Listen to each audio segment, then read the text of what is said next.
Hands where I can see them. Down on your knees. Now. The words slice through the warm Texas morning like a blade through silk.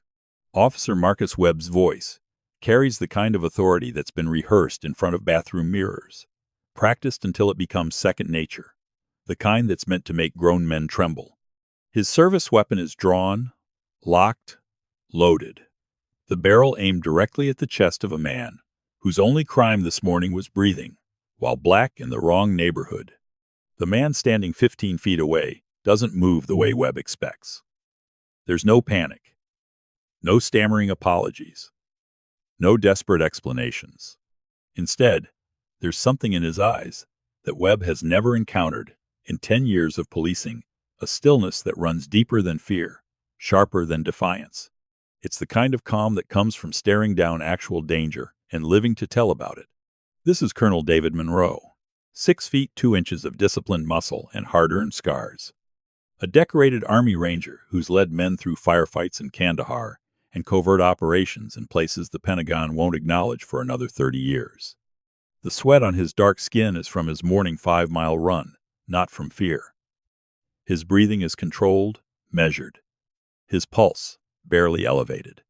Webb thinks he's cornered a burglar. He has no idea he's just drawn a weapon on a man who briefs senators and has a direct phone line to the Joint Chiefs of Staff. What happens when unchecked arrogance meets unbreakable discipline?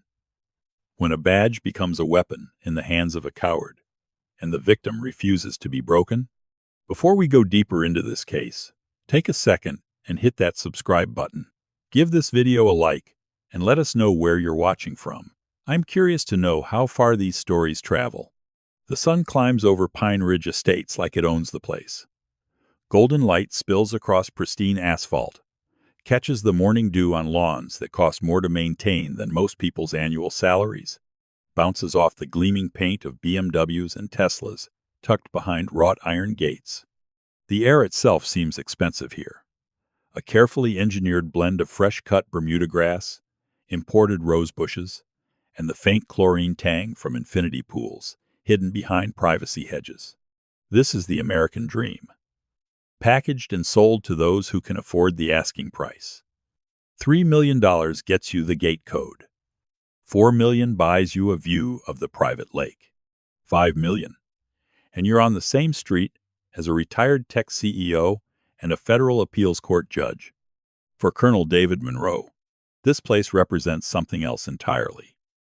After 28 years of service of sleeping on cots in forward operating bases, of eating MREs in 100-degree heat, of missing birthdays and anniversaries, and quiet Sunday mornings, this curated perfection is supposed to be his reward, his sanctuary, the place where he finally gets to be just David, not Colonel Monroe, not Sir, just a man trying to remember what normal feels like. His morning runs have become sacred ritual.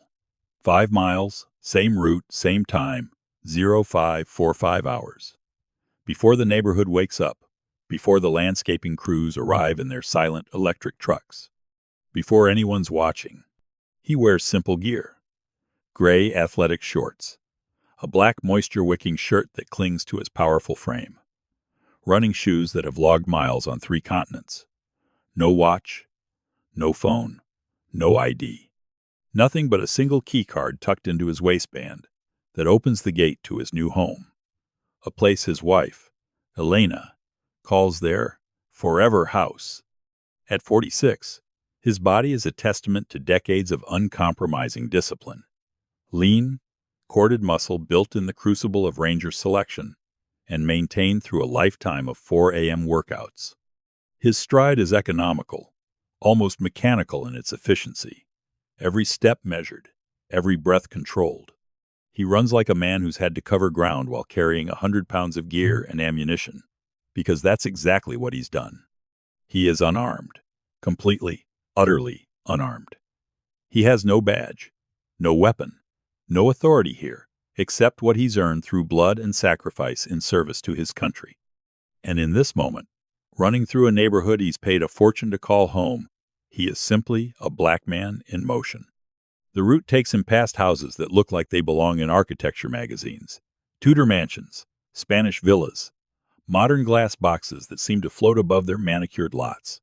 He knows some of his neighbors by sight now, the retired couple who wave from their garden every morning, the young family with twins who are always loading strollers into their Range Rover, the professor who runs in the opposite direction and nods in that silent acknowledgement, shared by people who understand the value of solitude.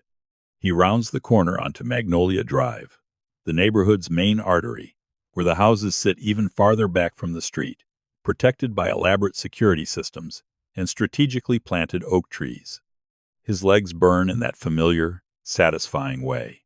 His mind is blissfully quiet. This is his meditation, his therapy, the only hour of the day when the weight of command lifts from his shoulders. That's when he feels it. Not a sound at first, a presence, a shift in the air that his combat-honed instincts pick up before his conscious mind registers the threat. There's a vehicle behind him, moving slowly, too slowly. Monroe's internal alarm system activates without conscious thought. 28 years of training kick in. He doesn't break stride, doesn't look back, but his awareness expands like a radar sweep, taking in every detail. Police cruiser, municipal unit, not the private security that patrols the neighborhood in their quiet golf carts. A Crown Victoria, older model, its white paint dulled by city grime. It's crawling along the curb maybe 30 yards back, matching his pace exactly. This doesn't belong here. Pine Ridge has its own security arrangements, an understanding with the city that keeps official police presence minimal and unobtrusive. The residents pay enough in property taxes to ensure their privacy is respected. The appearance of a city patrol car is unusual. The fact that it's following him is deliberate. Monroe doesn't alter his pace, doesn't acknowledge the vehicle. To do so would be to show it has affected him, and that's not a card he's willing to play. But his mind is working, calculating, assessing threat levels the way it's been trained to do in hostile territory. Single occupant, driver's side window down, dark sunglasses despite the early hour. The car stays at a fixed distance, engine rumbling like a predator's purr. Monroe can feel eyes on the back of his neck, a sensation he knows intimately from patrol missions in Helmand Province, where being watched often meant being targeted. He runs another quarter mile. The car follows. Turn onto Oak Street. The car follows. Up the gentle slope toward Hillcrest Lane. Still there.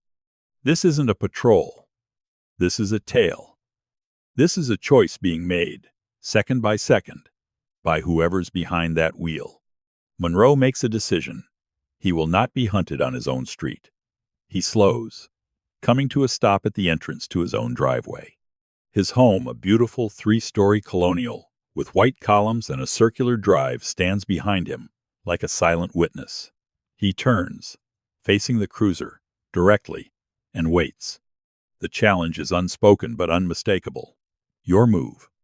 The police car glides to a stop 20 feet away. The engine idles, a low mechanical growl that seems obscene in the morning quiet. For 10 seconds, nothing happens.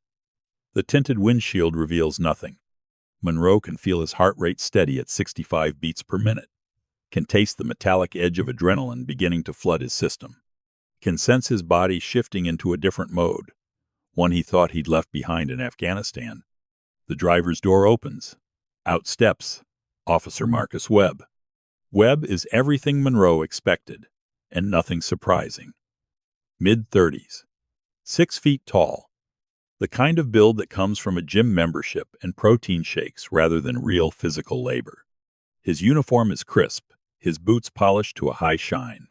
His belt carries the usual array of tools: gun, taser, baton, cuffs, all positioned with the deliberate accessibility of someone who thinks about using them often. But it's his face that tells the real story. Weak chin hidden behind 3 days of designer stubble. Eyes hidden behind mirrored aviators that cost more than they should on a cop's salary. And a mouth set in that particular expression Monroe has seen 1,000 times before the look of a man who needs to prove something to himself by diminishing someone else. Webb's hand rests casually on his service weapon. Not gripping it, not drawing it, just there. A reminder, a threat wrapped in the veneer of procedure. "Morning," Webb says. His voice carries that false friendliness that doesn't reach his eyes. "Mind telling me what you're doing here?" Monroe doesn't respond immediately. He's calculating. What crime has been reported? What reasonable suspicion exists? What legal framework allows this stop? His mind runs through constitutional law, departmental procedures, case precedents. He taught this material at the Army War College. He knows the law better than most lawyers. "Going for a run," Monroe says. His voice is calm, measured, each word deliberately chosen. "I live here." Webb's expression doesn't change, but Monroe sees the micro-expressions, the slight tightening around the eyes, the barely perceptible lift of the chin. Webb doesn't believe him, doesn't want to believe him. "Yeah?" Webb says, making a show of looking around. "Which house?" Monroe nods toward the colonial behind him. "That one." Webb's eyes flick to the house, then back to Monroe. His tongue works the inside of his cheek. He's thinking, processing, trying to find an angle. "You got ID on you?" And there it is. The request that sounds reasonable. The demand disguised as a question. Monroe knows exactly what this is: a fishing expedition. An attempt to establish authority where none legally exists. "Am I being detained?" Monroe asks. His tone hasn't changed. Still calm. Still measured. But the question is a legal tripwire. And both men know it. Webb's jaw tightens. His hand moves fractionally closer to his weapon. "I asked you a question. You got ID? Am I required to show you identification?" The standoff crystallizes in that moment. Two men on a quiet street in an expensive neighborhood, one with a badge and a gun and a lifetime of being told he matters. The other with scars and medals and a lifetime of actual experience in life and death situations. Webb takes a step forward. Then another. His hand is still on his weapon now, fingers drumming against the grip. "Listen, man. We got a report of someone matching your description. Suspicious activity in the area. I'm just doing my job." It's a lie. Monroe knows it's a lie. The muscle working in Webb's jaw tells him it's a lie. The way Webb's weight shifts onto the balls of his feet tells him it's a lie. There's no report, no call, no suspicious activity. There's just a black man running in a neighborhood where Webb has decided black men don't belong. "What suspicious activity?" Monroe asks. "That's not really your concern, is it?" Webb's voice is hardening now, losing the pretense of friendliness. "Now I'm going to ask you one more time. You got ID?" Monroe makes a choice in that moment. He could end this right now. Could pull out his key card. Could mention his rank. Could drop a name or two that would make Webb's supervisor break out in a cold sweat. But that would be a personal victory. That would solve nothing. The badge would simply go down the road and find an easier target. Someone without stars on their shoulder, or friends in the Pentagon. So instead, Monroe says, "I'm not required to carry identification while running in my own neighborhood, unless you have reasonable, articulable suspicion that I've committed a crime. I'm going to continue my run." He turns to leave. "I didn't say you could go." The words hang in the air, like a physical barrier. Monroe stops, his back still to Webb, and in that fraction of a second he makes a series of calculations. Every variable accounted for. He turns back slowly. "Am I being detained?" Webb's face flushes. His hand moves to his weapon, this time gripping it. "Get on the ground. Hands behind your head. Now." And there it is. The escalation. The moment when a fishing expedition becomes something darker. Monroe can see it playing out: the report Webb will write later, the narrative he'll construct, the lies that will seem plausible to anyone who wasn't here to witness the truth. Black male, acting suspicious, refused to comply with lawful orders, appeared aggressive. "I feared for my safety."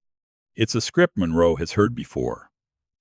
A script that ends with broken bones, or worse.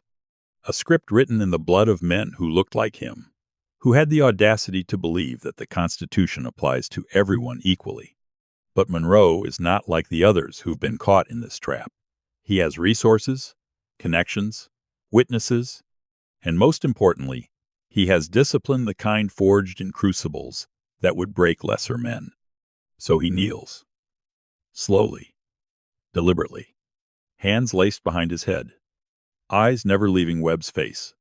He positions himself at an angle that ensures the security camera on his house and the cameras on his neighbors' houses will capture everything that happens next. He is weaponless, compliant, unthreatening. A man on his knees, on his own property, guilty of nothing except existing in a space where someone decided he doesn't belong. And Officer Marcus Webb, who thought he was establishing dominance, he has no idea. He's just walked into a trap set by a man who spent 3 decades outmaneuvering people far more dangerous than a small-town cop with an inferiority complex. The game has begun, and Webb is already losing. The concrete is warm against Monroe's knees. The morning sun beats down on his neck. Sweat that was from exertion is now mixing with something else, the body's involuntary response to a threat, however controlled his conscious mind remains. Webb approaches with the swagger of a man who thinks he's won. His boots scuff against the driveway. The leather of his duty belt creaks. Monroe can hear his breathing slightly elevated. Adrenaline spiked. Webb is excited. This is the part he lives for. "Don't move," Webb says, unnecessarily. His hand is still on his weapon, thumb resting on the retention mechanism.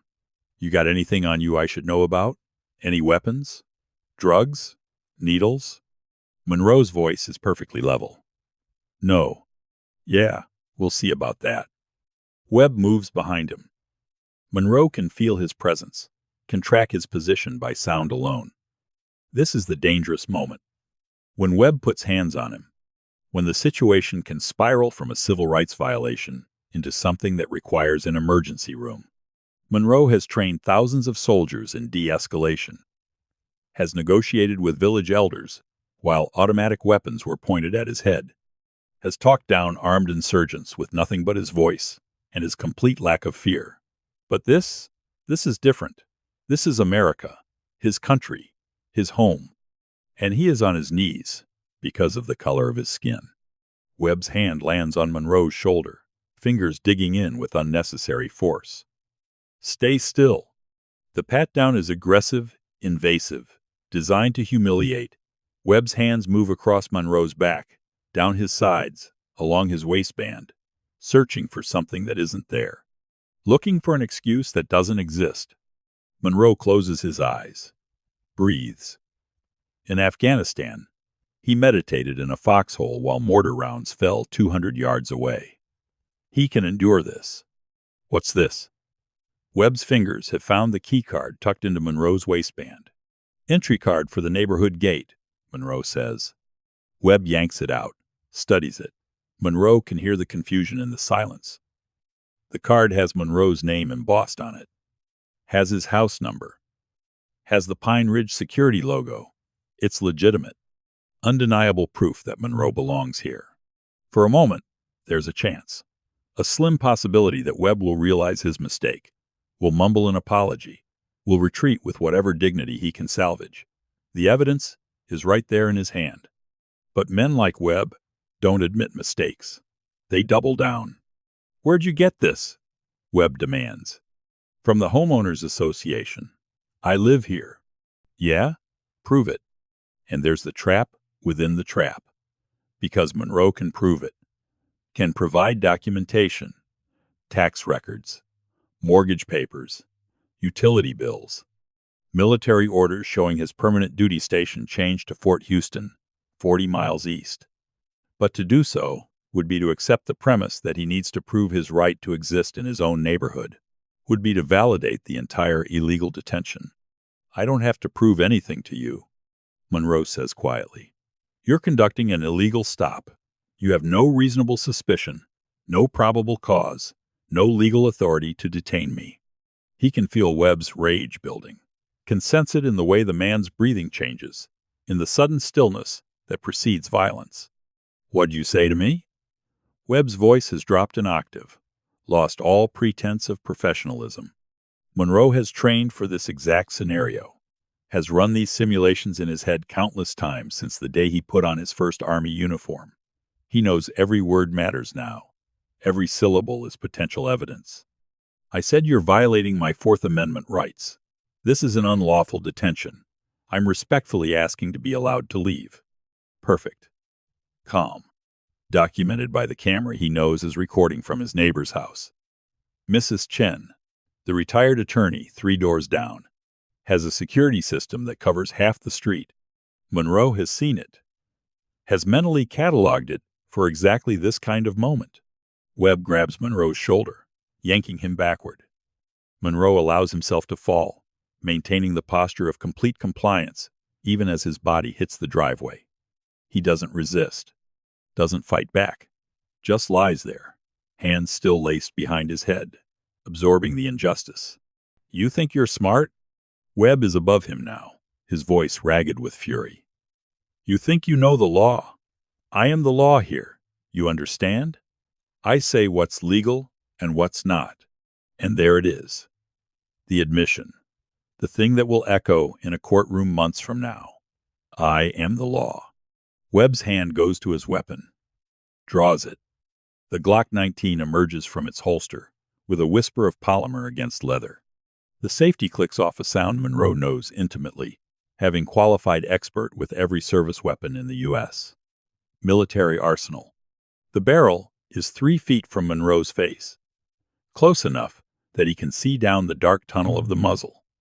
Close enough that if Webb's finger slips, if his rage overwhelms his training, Monroe will have approximately 12 seconds to register his own death before the 9mm hollow point round, traveling at 1,200 feet per second, ends his life on his own driveway in a neighborhood he paid $3 million to live in.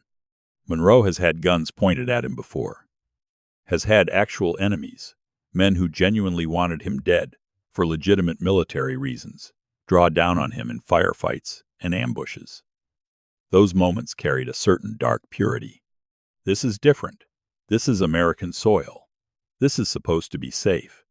You gonna keep talking? Webb's hand is shaking slightly. Adrenaline, or rage, or the terrible realization that he's gone too far but can't find his way back. Huh? You got more to say? Monroe says nothing. His eyes are locked on Webb's face. Not the gun. Never look at the weapon. Look at the man holding it. Read his intentions in his eyes, in the set of his jaw, in the rhythm of his breathing. Webb is spiraling. Monroe can see it. The officer is realizing, on some level, that he's made a catastrophic error, that he's drawn a weapon on an unarmed man who's committed no crime, that there are cameras, that there are witnesses, that the story he was planning to tell in his report doesn't match the reality of what's happening. But pride is a hell of a drug, and backing down now would mean admitting weakness. I should arrest you, Webb says. Obstruction, resisting, maybe assaulting an officer. Monroe knows this playbook, has studied it in civil rights courses, in legal briefings, in the cases that make headlines when cell phone footage contradicts official reports. The criminal charges that magically appear to justify the unjustifiable. The arrests that are designed to punish the victim and protect the perpetrator. You haven't identified yourself, Monroe says quietly. You haven't stated the reason for the stop. You haven't read me my rights. Any arrest you make right now will be unlawful. It's a risk, speaking at all. But Monroe needs this on record, needs the timestamps to align with the video footage, needs his compliance, and Webb's escalation to be undeniable. Webb's jaw works. His finger moves on the trigger guard, not to the trigger itself, but close enough to make Monroe's pulse spike, despite his training. For a moment, they exist in a bubble of terrible possibility. One twitch, one bad decision, and Monroe becomes another statistic. Another name for activists to chant. Another reason for his wife to wake up screaming in the middle of the night. Then a voice cuts through the tension like a knife. Marcus, what the hell are you doing? Both men's heads turn. A second police cruiser has pulled up, silent and unnoticed in the drama. The driver's door opens and out steps Sergeant Luis Reyes, a compact man in his late 40s, with gray at his temples, and the bearing of someone who's seen too much to be impressed by anything. Reyes is Webb's supervisor. More importantly, he's been a cop for 23 years, 14 of them in Pine Ridge's jurisdiction. He knows every wealthy resident by name, knows their cars, their routines, their lawyers, and he knows or should know which battles are worth fighting and which ones are career suicide. "I got this, Sarge," Webb says, but his voice lacks conviction. The gun is still pointed at Monroe, but the hand holding it has lost its certainty. "Put the weapon away," Reyes says. "It's not a suggestion." Webb hesitates. For a terrifying second, Monroe wonders if the officer is so far gone that he'll ignore a direct order. But muscle memory and chain of command win out. The Glock goes back in its holster. The snap of the retention mechanism sounds like a cell door closing. Reyes approaches, his eyes moving between Webb and Monroe, taking in the scene. The man on the ground, hands behind his head. The residential driveway. The complete absence of anything that could justify a felony stop. "Sir," Reyes says, addressing Monroe for the first time, "you can lower your hands." Monroe does so, slowly, sits back on his heels. He doesn't stand yet, doesn't want any movement to be interpreted as aggressive. "This your house?" Reyes asks. "Yes." "You got ID?"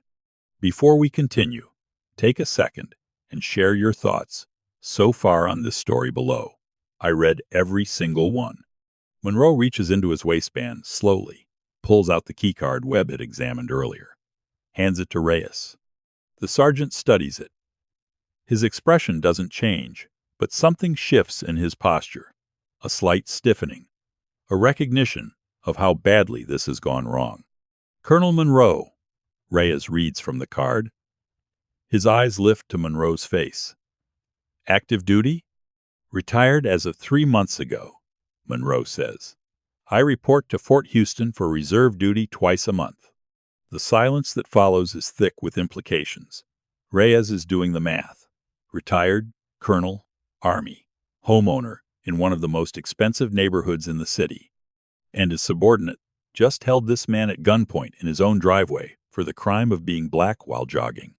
Webb has gone very still. The color has drained from his face. He's beginning to understand what he's done. "What was the nature of the stop?" Reyes asks Webb, his voice carefully neutral. "There was a report," Webb stammers. "What report? What call number?" I thought he matched a description." "What description? From what call?" Webb has no answer. Can't manufacture one fast enough. The lie dies in his throat. Reyes turns back to Monroe. "Colonel, I apologize for this. This should not have happened. Are you injured? Do you need medical attention?" It's a smart question. Covers the department's liability. Establishes a record of concern. Monroe respects the professionalism even as he recognizes it for what it is: damage control. "I'm not injured," Monroe says. "I'm going to need to file a report on this incident. Would you be willing to give a statement?" Monroe looks at Webb. The officer is sweating now, despite the morning chill. His career is flashing before his eyes. Monroe could destroy him with a single phone call. Could have him suspended, investigated, possibly criminalized. The power dynamic has completely reversed. But Monroe is a strategist, has been taught to think 3 moves ahead, and he knows that if he pushes too hard right now, the department will circle the wagons. We'll protect Webb. We'll find ways to muddy the waters and discredit Monroe's account. Better to let this play out slowly. Better to let the system indict itself. "I'll come to the station later today," Monroe says, "after I've spoken with my attorney." Reyes nods. He understands what that means. No statement given in the heat of the moment. No opportunity for misquotes or selective memory. An attorney present means everything will be documented, precise, actionable. "Of course. Here's my card. You can call me directly when you're ready." Monroe takes the card. Stands slowly, his muscles protesting after kneeling on concrete for 10 minutes. He's taller than both officers, and the shift in physical dynamic is not lost on anyone. "Am I free to go?" he asks. "Yes, sir," Reyes says. Again, "I apologize." Monroe doesn't acknowledge the apology, just turns and walks toward his house. His legs are steady despite the adrenaline still flooding his system. He doesn't look back. Doesn't need to. He can hear Webb and Reyes talking in low, urgent tones behind him. Can imagine the conversation, the recriminations, the dawning horror of how badly this has spiraled. He reaches his front door, uses the key card to unlock it, steps inside, closes the door, locks it. Only then does he let out the breath he's been holding for the last 15 minutes. The house is quiet. Elena is still asleep upstairs. She works night shifts at the hospital and usually sleeps until 10. Monroe leans against the door, his forehead pressed against the cool wood, and allows himself 60 seconds to feel what he's just been through. Rage. Pure, incandescent rage. Not at the danger he's been in actual firefights. Has had RPGs detonate close enough to feel the heat wash over him. But those were enemy combatants. This was an American police officer. In America. In his own neighborhood. The rage passes. Training reasserts itself. Emotion is useful, but only when channeled properly. Right now, he needs to think, to plan, to document. He walks through his house, the living room with its vaulted ceilings, the gourmet kitchen Elena picked out, the den with its floor-to-ceiling bookshelves, and enters his office. This room is different from the rest of the house. Spartan. Functional. A military office transplanted into a suburban home. He sits at his desk, opens his laptop. His hands are steady as he types. He's written after-action reports from combat zones, intelligence assessments that shaped policy, briefings that prepared generals for congressional testimony. This is just another form of documentation. Clinical, precise, every detail noted. Time of incident, 0:55, 2 hours. Location, 1847 Magnolia Drive. Officer badge number, visible on body cam. Physical description of officer, noted. Witness cameras, misses. Chen's security system, his own front door camera. Specific quotes from officer, documented. Physical actions, chronicled. Constitutional violations, enumerated. He works for an hour, building the case. Not against Webb specifically, though Webb will be caught in it. Against the system that created Webb. The training that told him a black man in a wealthy neighborhood must be a criminal. The culture that encouraged him to escalate rather than de-escalate. The protection that made him believe he could do this without consequences. Monroe has fought enemies on battlefields around the world. This is different. This is surgical. This is using the system's own rules against it. When he's finished, he saves the file, backs it up to 3 separate cloud servers, emails a copy to his personal attorney, Marcus Chen, a former JAG officer who now specializes in civil rights cases and knows exactly how to navigate the labyrinth of police accountability. Then he calls his old commanding officer, General Patricia Foster. She answers on the second ring. "David, it's 6:30 in the morning. This better be good.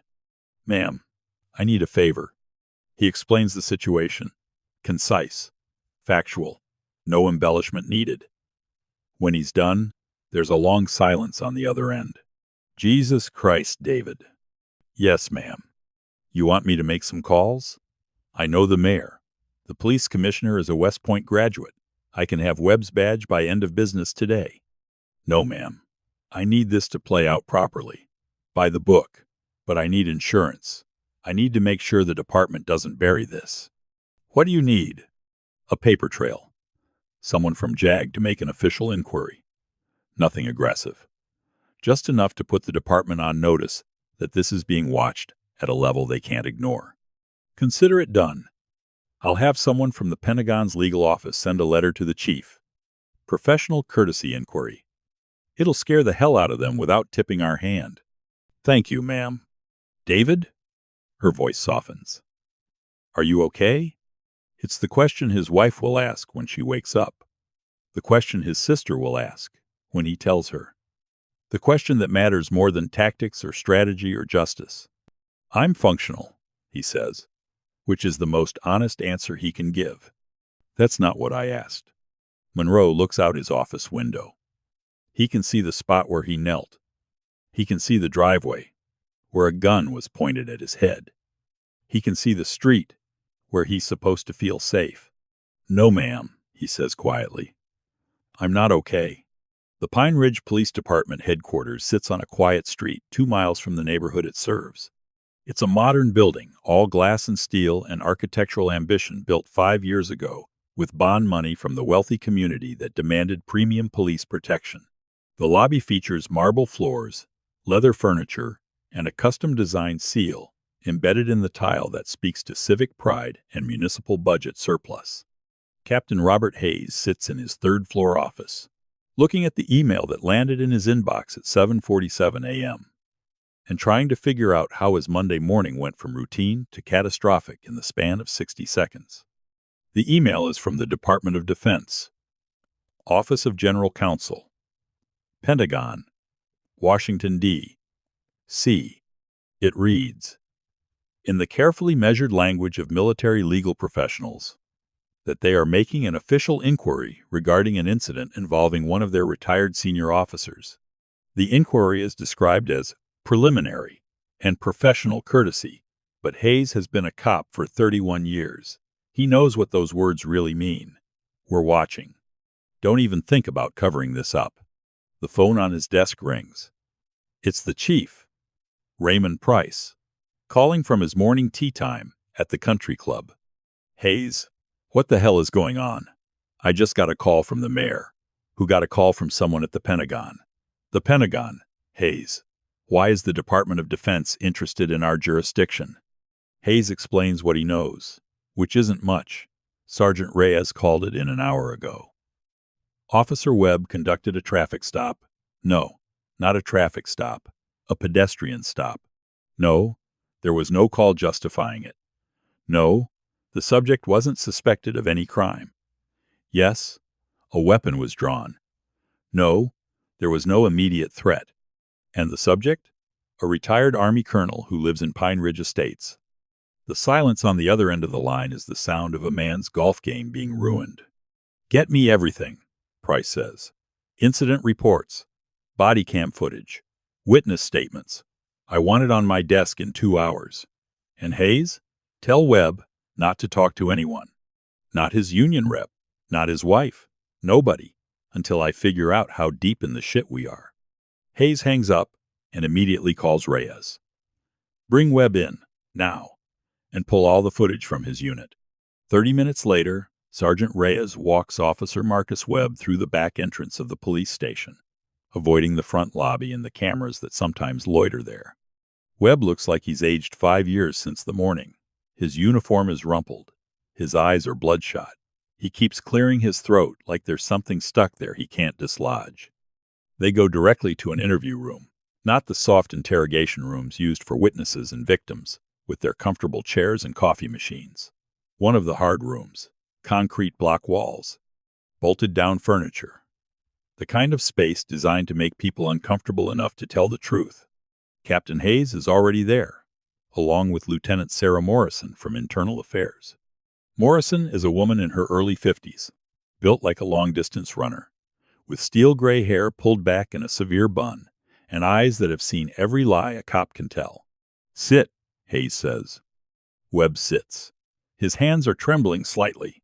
He clasps them together on the table, trying to project calm, but the fear is leaking through.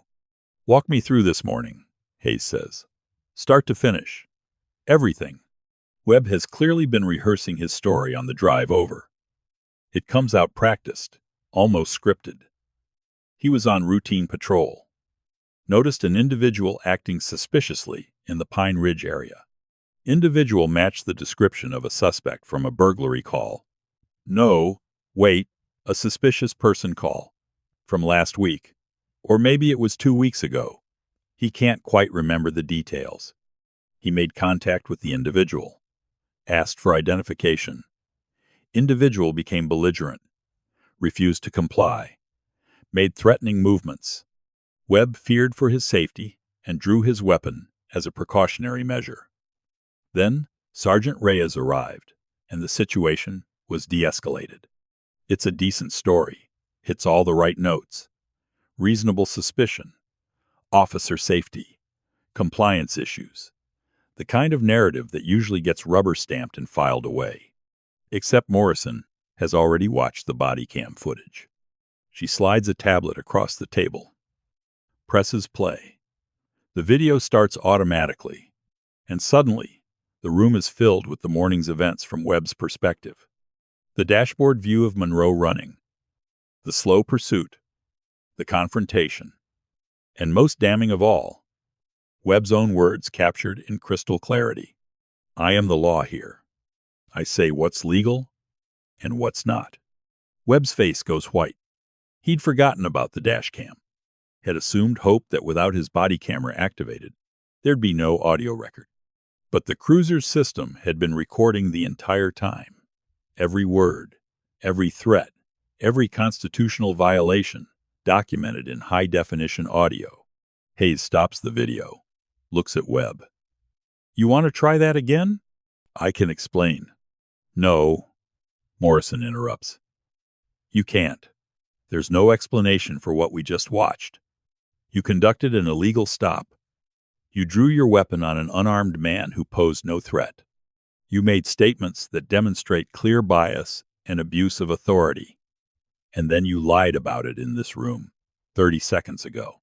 Webb's lawyer instincts kick in. I want my union rep. You'll get one, Hayes says. But first, you're going to understand exactly how bad this is. The man you stopped? Colonel David Monroe, retired Army Ranger. 2 Bronze Stars. Purple Heart. He spent the last 3 years as a senior advisor to the Joint Chiefs of Staff. He has access to senators, generals, people who can make phone calls that end careers. Webb is hyperventilating now, actually gasping for air. I didn't know. It doesn't matter who he is, Morrison snaps. That's the whole goddamn point. You can't draw your weapon on random citizens because they're black and running in a neighborhood you've decided they don't belong in. The law applies equally to everyone. That's not a suggestion. That's the Constitution. Hayes leans back in his chair. Here's what's going to happen. You're suspended, effective immediately, with pay for now, but that'll change once we complete the investigation. You're going to give a full, truthful statement to IA. You're going to surrender your weapon and badge. And you're going to pray that Colonel Monroe doesn't decide to file federal charges. Federal charges? Webb's voice cracks. For what? Deprivation of rights under color of law. It's a felony. Title 18. U.S. Code. Section 242. You used your position as a law enforcement officer to violate someone's constitutional rights. That's not just a departmental issue. That's a federal crime. And given that the victim is a retired senior military officer, the FBI will be very interested in this case. The reality is setting in now. Webb isn't just facing internal discipline. He's facing criminal prosecution, federal prison, the destruction of everything he thought his badge protected him from. I want my lawyer, he whispers. You can have 12 lawyers, Hayes says. Won't change what's on that video. Morrison takes over. I need your badge and your weapon. Now. Webb reaches for his belt with shaking hands, unclips the badge, sets it on the table. It lands with a sound that echoes in the small room, the sound of authority being stripped away, of power being revoked, of a career ending. The gun follows. Morrison secures both items in an evidence bag, has Webb sign the chain of custody form. Go home, Hayes says. Don't talk to anyone about this case. Don't go near Colonel Monroe or his neighborhood. Don't post anything on social media. Don't even think about this case without your lawyer present. Understand? Webb nods mutely. Out loud, Officer Webb. Yes, sir. I understand. They let him leave through the back exit. Morrison and Hayes watch him go. This man, who thought a badge made him invincible, learning that power has limits and consequences. How bad is this? Morrison asks, when Webb is gone. Hayes pulls up another email on his computer. Shows her. It's from the NAACP Legal Defense Fund. They've already been contacted by Colonel Monroe's attorney. They're monitoring the situation, prepared to file a federal lawsuit if the department's response is insufficient. This bad, Hayes says. We've got every civil rights organization in the state about to descend on us. The Pentagon is watching, and we have a decorated war hero who was held at gunpoint in his own driveway by an officer who can't articulate reasonable suspicion. What does the chief want to do? Damage control. Full transparency. Throw Webb to the wolves and hope it satisfies the mob. Morrison shakes her head. This isn't about one bad cop. Webb isn't an anomaly. He's a symptom. How many other stops has he made like this? How many other black residents has he harassed? How many complaints are buried in his file that we ignored because he had good arrest numbers? It's the question that keeps police chiefs awake at night. Because the answer is usually more than we want to admit. Hayes pulls Webb's personnel file, starts reading through the citizen complaints. There are 17 in the last 3 years, all from people of color, all alleging racial profiling.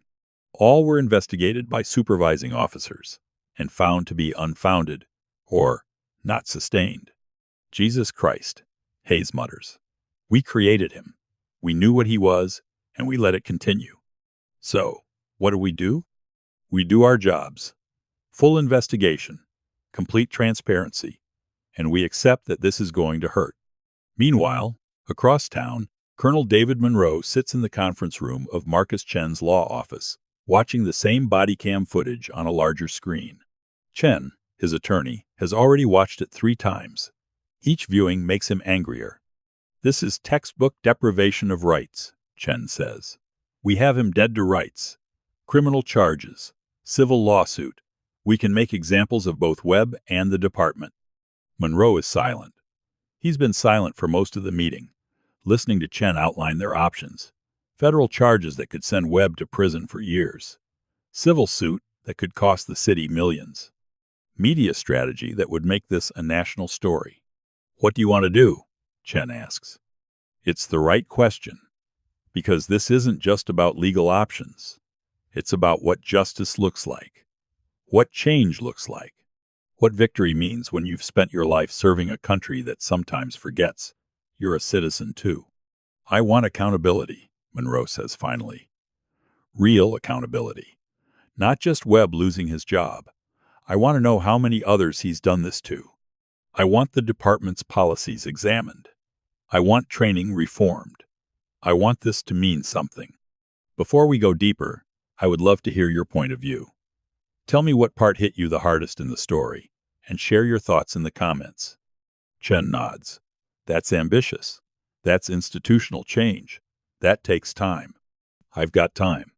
It also takes a willingness to be the face of this, to go public, to let the media tell your story. Are you ready for that? Monroe thinks about Elena, about the life they've built, about the quiet anonymity they've earned after decades of service. Going public means sacrificing that, means becoming a symbol, means every racist troll and every police union spokesperson will dissect his life looking for ammunition. But he also thinks about the next black man who goes for a run in that neighborhood, the next person Webb or someone like Webb decides doesn't belong. If Monroe walks away, if he takes a quiet settlement and signs a non-disclosure agreement, nothing changes. Webb gets fired or reassigned. The department issues a statement about retraining. And 6 months later, it happens again to someone who doesn't have stars on their shoulder or Pentagon connections. I'm ready, Monroe says. Chen pulls out a legal pad. Then let's build the case. Not just against Webb, against the system that created him. They work for 3 hours, building a timeline, identifying witnesses, documenting every aspect of the encounter. Chen's investigator pulls surveillance footage from 4 different houses on the street. Each angle tells the same story. An unarmed man, compliant, being treated like a violent felon. The footage from Mrs. Chen's house is particularly damning. It captures Webb's face during the confrontation. You can see the rage, the sense of wounded pride when Monroe questions his authority. The moment he makes the decision to draw his weapon, not because of any threat, but because his ego can't handle being challenged. This is powerful, Chen says, reviewing the compilation. A jury will see this and understand exactly what happened. Will it go to a jury? The criminal case? Maybe. Depends on if the FBI decides to prosecute. The civil case? That'll definitely go to trial unless they settle. And David? They're going to offer to settle. A lot of money to make this go away quietly. I'm not interested in quiet. I know, but your wife might be. Your kids might be. This is going to consume your life for the next year, maybe longer. Every news outlet in the country is going to want to interview you. You're going to get death threats.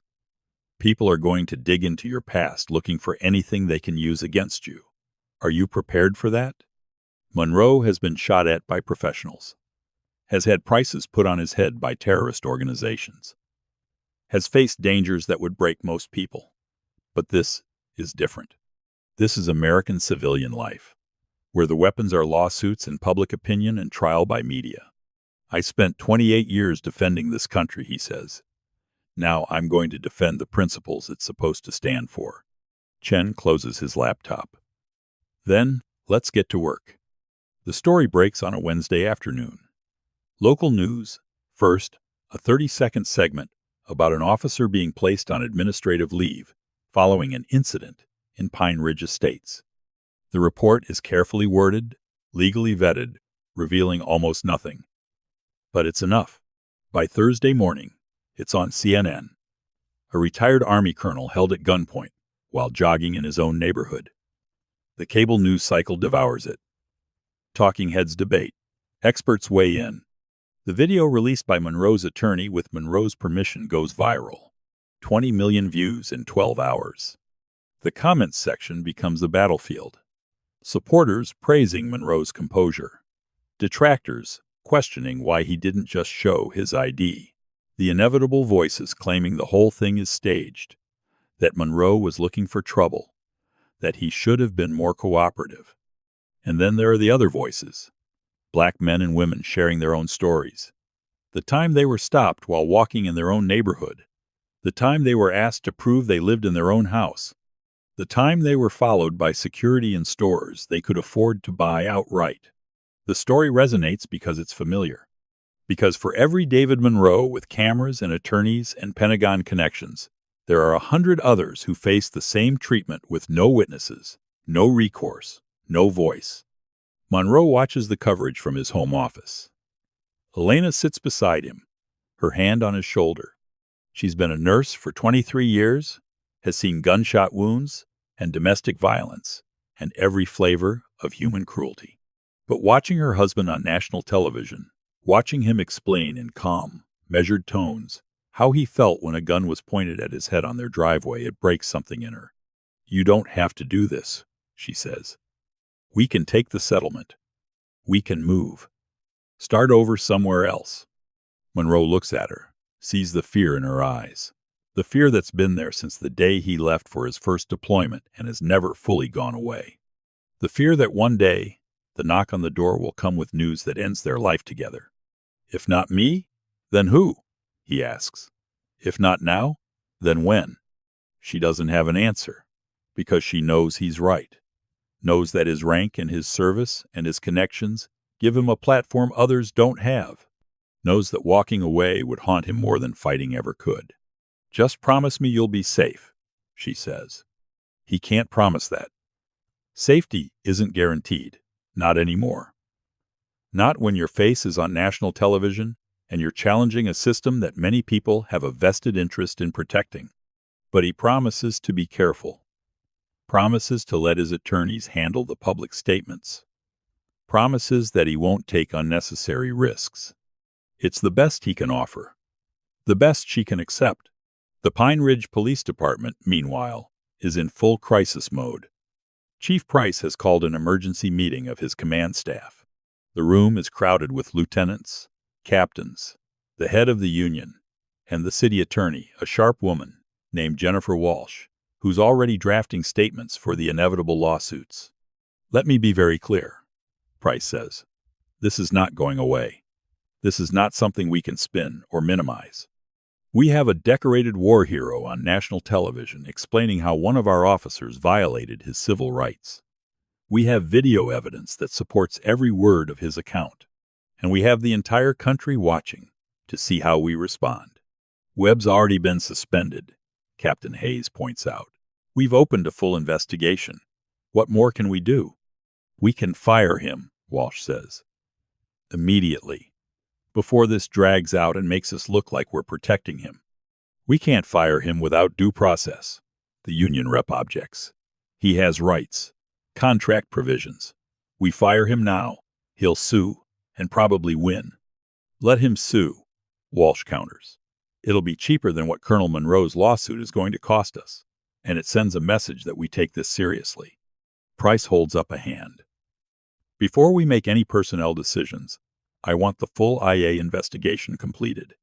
I want to know exactly what happened, who knew what, and whether there were any warning signs we missed. Lieutenant Morrison shifts uncomfortably. She knows what the investigation will find.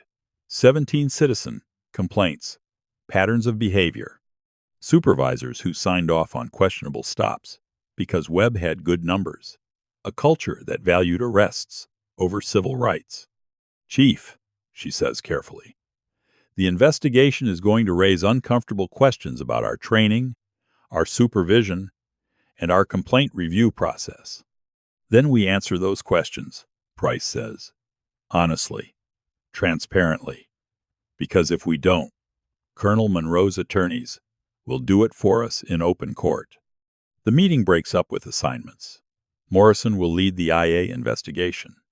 Hayes will review all of Webb's past cases for potential civil rights violations. Walsh will begin settlement negotiations with Monroe's attorney, though she's not optimistic about success. As they file out, Walsh pulls Price aside. You need to prepare for the worst-case scenario. Federal prosecution. 8-figure civil settlement. A consent decree from the DOJ, forcing us to reform our entire department. This could fundamentally reshape how we police this city. Is that a bad thing? Price asks quietly. Walsh studies him. In her 15 years as city attorney, she's worked with 3 police chiefs. Price is different. Less defensive. More willing to admit when the department is wrong. It's refreshing and terrifying in equal measure. It's necessary, she says, but it's going to be painful. While the department scrambles, Officer Marcus Webb sits in his living room, watching his life implode on national television. He's seen the video now, watched himself on CNN, his voice distorted but his words clear. I am the law here. He barely recognizes himself. The man on the screen is angry, irrational, drunk on power. How did that happen? When did he become the kind of cop he used to make fun of in the academy? His wife, Melissa, sits across from him, her arms folded across her chest. They haven't spoken much since he came home with his badge and gun surrendered. She knows the broad strokes: suspension, investigation, possible criminal charges, but not the details, not the full extent of what he's done. Tell me you didn't do it, she says finally. Tell me that video is edited or taken out of context or something. Tell me you're not the person they're making you out to be. Webb wants to lie, wants to construct a narrative where he's the victim, where Monroe was confrontational, where the situation justified his response. But the video doesn't lie, and his wife deserves better than more lies.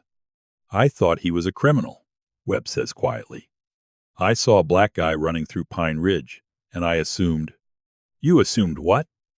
That black people can't afford to live there? That anyone who looks different from you must be up to no good? It wasn't like that. Then what was it like, Marcus? Explain it to me. Make me understand how you thought it was okay to point your gun at an unarmed man who was just running in his own neighborhood. Webb can't answer. Because the truth is ugly, and he's not ready to face it yet.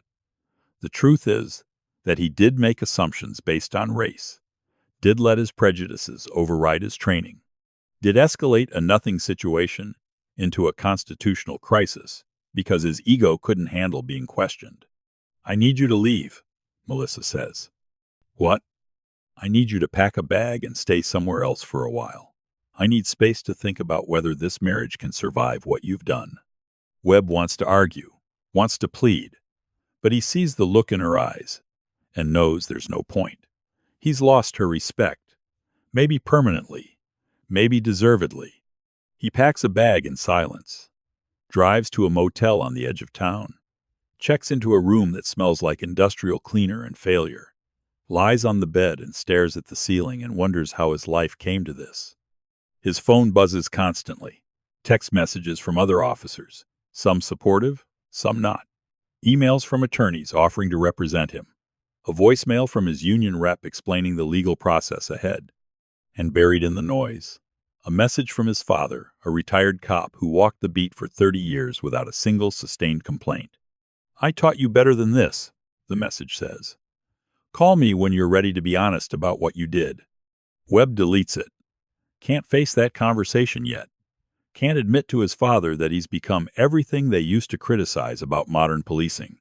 He turns on the TV, flips through channels, finds himself watching his own story on 3 different news networks, each one dissecting his actions, each one concluding that he was wrong, reckless, dangerous. One show has brought on a former police chief as a commentator. The man is scathing in his assessment. "There is no training in America that would justify what we see on this video. This officer created a dangerous situation out of nothing. He let his biases override his judgment, and he did it while armed with lethal force. That's not policing. That's state-sanctioned harassment." Webb turns off the TV, sits in silence, and slowly, painfully, begins to understand what he's really done.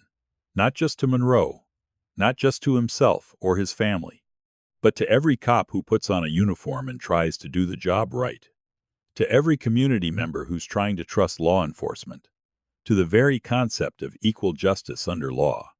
He's become a symbol of everything that's broken in American policing, and there's no coming back from that.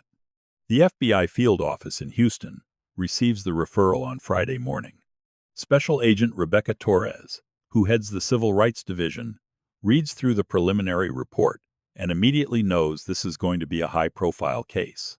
Military officer, clear video evidence, national media attention, everything that makes the Bureau's job both easier and harder. Easier because the evidence is strong. Harder because every decision will be scrutinized by politicians, activists, and the public. She calls her supervisor. "I need authorization to open a full investigation. Federal civil rights violation." The video alone is probably enough for an indictment. How solid is it? Slam dunk. We have the officer on tape admitting he's the law. We have him drawing a weapon on an unarmed citizen with no legal justification. We have prior complaints suggesting a pattern of behavior. The U.S. attorney is going to love this. Then open it. But Torres? Do it right. By the book. No shortcuts. We can't afford any procedural issues that give his defense an opening. Torres assembles her team. 2 junior agents, a forensic video analyst, and a civil rights attorney on loan from the Justice Department. They start with the evidence. The body cam footage, the witness videos, Monroe's statement, the police radio logs. Every piece of evidence points to the same conclusion. Officer Marcus Webb violated Colonel David Monroe's Fourth Amendment rights. He conducted a stop without reasonable suspicion. He escalated without justification. He used his authority to intimidate and threaten, rather than to protect and serve. The question isn't whether a crime was committed. The question is what charges to file and how severe they should be. "We could go with simple deprivation of rights," one of the junior agents suggests. "That's a misdemeanor if there's no bodily injury." "He drew a weapon," Torres counters. "Threatened deadly force. That elevates it to a felony, up to 10 years if convicted." The defense will argue he was following his training, that he perceived a threat. Then we'll call expert witnesses who will explain that no reasonable officer would perceive a threat from a man jogging in his own neighborhood. We'll bring in use of force instructors who will testify that drawing a weapon in that situation violates every standard in American policing. The team works through the weekend, building the case, interviewing witnesses, documenting Webb's history of complaints. By Monday, they have enough for an indictment. Torres calls the U.S. attorney. We're ready to present to the grand jury. How confident are you in a conviction? 95%. The evidence is overwhelming. The only question is whether the jury will believe that what Webb did rises to the level of criminal conduct, rather than just bad judgment. In this political climate, with this video, they'll convict, file the charges.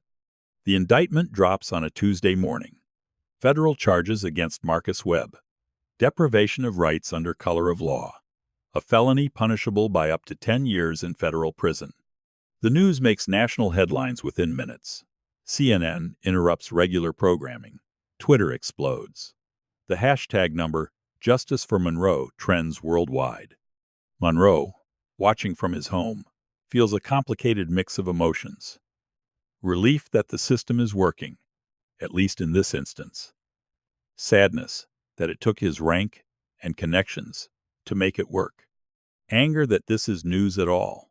That holding a cop accountable for obvious misconduct is somehow noteworthy. His phone rings. It's General Foster. I saw the news. How are you holding up? I'm functional, Monroe says, using the same word he used weeks ago. But it's more true now. The initial trauma has settled into a cold, focused determination. The Pentagon is proud of you, David. What you're doing, standing up, speaking out, it matters. Not just for you, but for everyone who's been in this situation without your resources. Thank you, ma'am. I mean it. You're fighting a different kind of battle now. One that requires just as much courage as anything you did in uniform. Don't forget that. After they hang up, Monroe sits quietly, thinks about courage, about the different forms it takes. The courage to run toward gunfire, the courage to make life or death decisions in the fog of war, and the courage to stand up in your own country and demand the rights you fought to defend. He understands now that this is his final mission, not in uniform, not with weapons, but with the law, with the truth, with the same discipline that kept him alive through 28 years of service. And he's going to see it through to the end. The trial is set for 6 months later. Federal courthouse in downtown Houston. Judge Martha Rodriguez, presiding, a former civil rights attorney, appointed to the bench by the previous administration, known for her no-nonsense approach and her deep understanding of constitutional law. The prosecution team is led by Assistant U.S. Attorney James Mitchell, a veteran of dozens of civil rights cases. He's methodical, relentless, and completely unimpressed by police union lawyers who think they can intimidate him with procedural motions. Webb's defense is handled by Thomas Bradford, one of the most expensive criminal defense attorneys in Texas. He specializes in representing cops, has a reputation for aggressive tactics, and a willingness to attack victims on the witness stand. The police union is footing the bill, which tells you everything you need to know about how seriously they're taking this case. Jury selection takes 3 days. The attorneys question potential jurors about their views on law enforcement, on race, on authority. Bradford wants jurors who will defer to police judgment, who will give Webb the benefit of the doubt. Mitchell wants jurors who understand that a badge doesn't exempt someone from the law. They settle on 12 citizens, 7 women, 5 men. 4 are black, 3 are Hispanic, 5 are white. 2 are veterans. 1 is a retired teacher. Another is a small business owner. They are, collectively, America in miniature, diverse, skeptical, willing to listen to evidence. The opening statements set the tone. Mitchell goes first. He's calm, factual, devastating. Ladies and gentlemen, this case is about a simple truth. No one is above the law. Officer Marcus Webb used his position, his badge, and his weapon to violate the constitutional rights of an American citizen. And he did it because that citizen was black, and running in a neighborhood where Officer Webb decided he didn't belong. He plays the video, the full, unedited footage from Monroe's encounter. The jury watches in silence as Webb draws his weapon, as Monroe kneels in compliance, as the officer makes his declaration. "I am the law here." That statement, Mitchell says, letting it hang in the air, tells you everything you need to know about Marcus Webb's mindset. He didn't see himself as a public servant. He saw himself as a ruler. And when someone dared to question his authority, he responded with a gun. Bradford's opening is different. He paints Webb as a dedicated officer making split-second decisions in a dangerous situation. He talks about the burdens of law enforcement, the constant threat of violence, the impossible task of keeping communities safe while being second-guessed for every action. "My client made a mistake," Bradford admits. "He'll be the first to tell you that. But a mistake is not a crime." Officer Webb believed, reasonably believed, based on his training and experience, that he was dealing with a potential threat.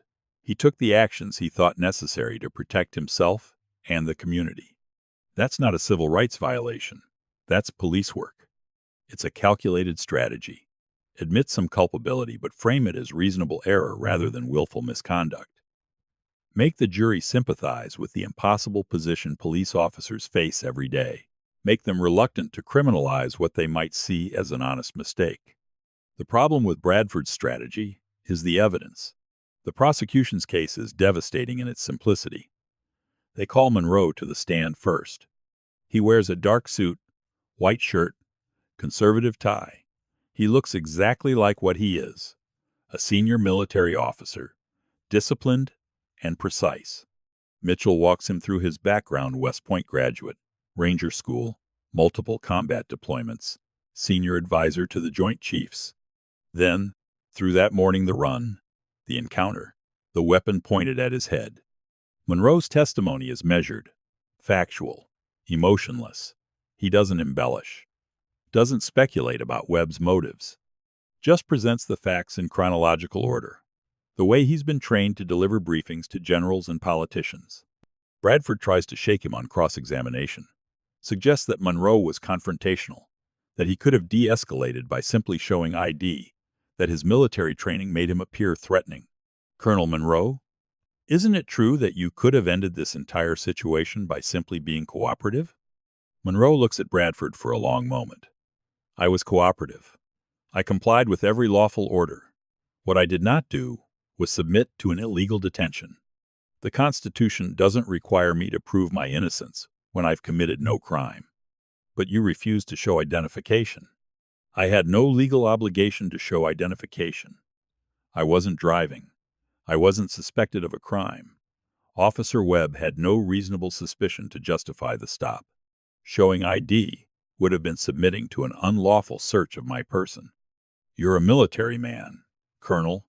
You understand chain of command. When a police officer gives you an order, isn't the appropriate response to obey first and question later? In the military, we're taught to refuse unlawful orders. The same principle applies here. Officer Webb's order to produce ID was unlawful.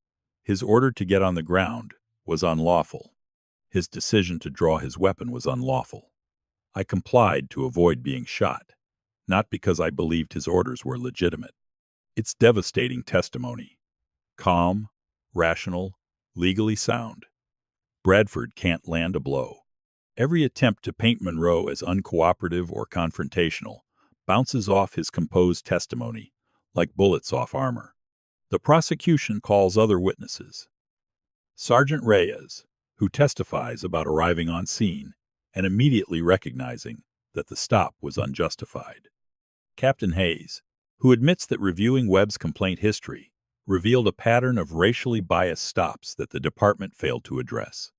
Expert witnesses on use of force, who explain in technical detail why drawing a weapon in that situation violated every standard of professional policing. And then there's Mrs. Elizabeth Chen, Monroe's neighbor. She's a retired attorney, 73 years old, with silver hair and the bearing of someone who spent a lifetime in courtrooms. She lives 3 houses down from Monroe, and her security system captured the entire encounter from a different angle. She testifies about what she saw that morning, about calling 911 to report an officer threatening a resident, about her shock at watching a neighbor, a man she'd met at community meetings, who'd helped her carry groceries when her car broke down, being treated like a violent criminal. "I've lived in Pine Ridge for 30 years, she says. "I've seen a lot of things, but I never thought I'd see one of our residents held at gunpoint in his own driveway for the crime of being black." Bradford objects. "Your Honor, the witness is speculating about motivation." "Overruled," Judge Rodriguez says. "Mrs. Chen is offering her observation of what occurred. The jury can decide what weight to give it." The defense's case is thin. They call use of force instructors who try to argue that Webb's actions were within the range of reasonable responses. But on cross-examination, Mitchell gets them to admit that those responses assume a legitimate reason for the stop, and there was none.